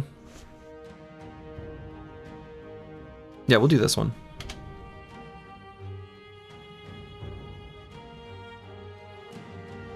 Thief in the morning, thief at night, thief at supper time. When thief is on a bagel, you can have thieves anytime.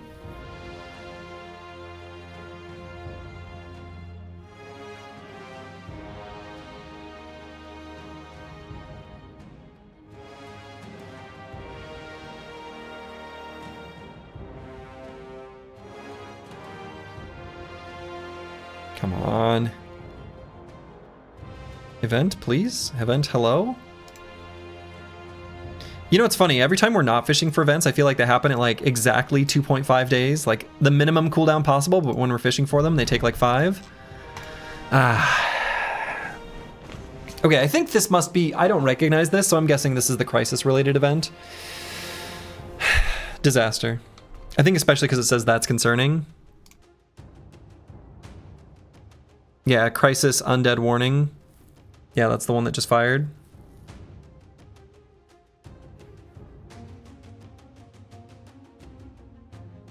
Boo. All right, no event. So we'll update our count here. So we'll say this is what? 10 p.m.? 9 p.m.? 10 p.m. It was even dusk. We even had the Thief in the Night in the pool at that moment. Unfortunate. Unfortunate.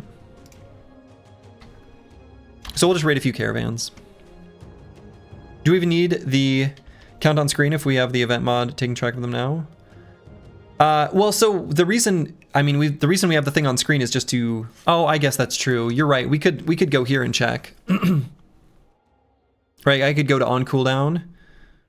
Oh, that's true.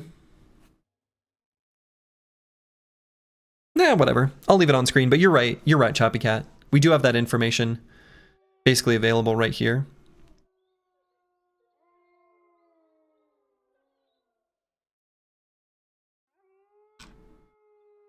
I don't know. It would have to be one that would have to go on cooldown though. But if okay, but one thing to think about is some of the events that have a, oh yeah, I guess I could get rid of that. Hide the 999999 day cooldowns.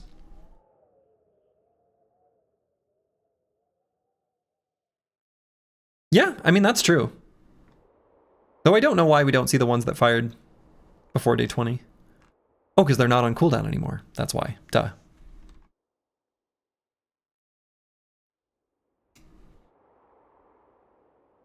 With the on-screen chat, it can also remind. Yeah, I think I'm okay leaving it on screen. It doesn't take up any meaningful screen real estate, I think, but probably isn't really needed. So let's raid some caravans. I think that'll be the play here.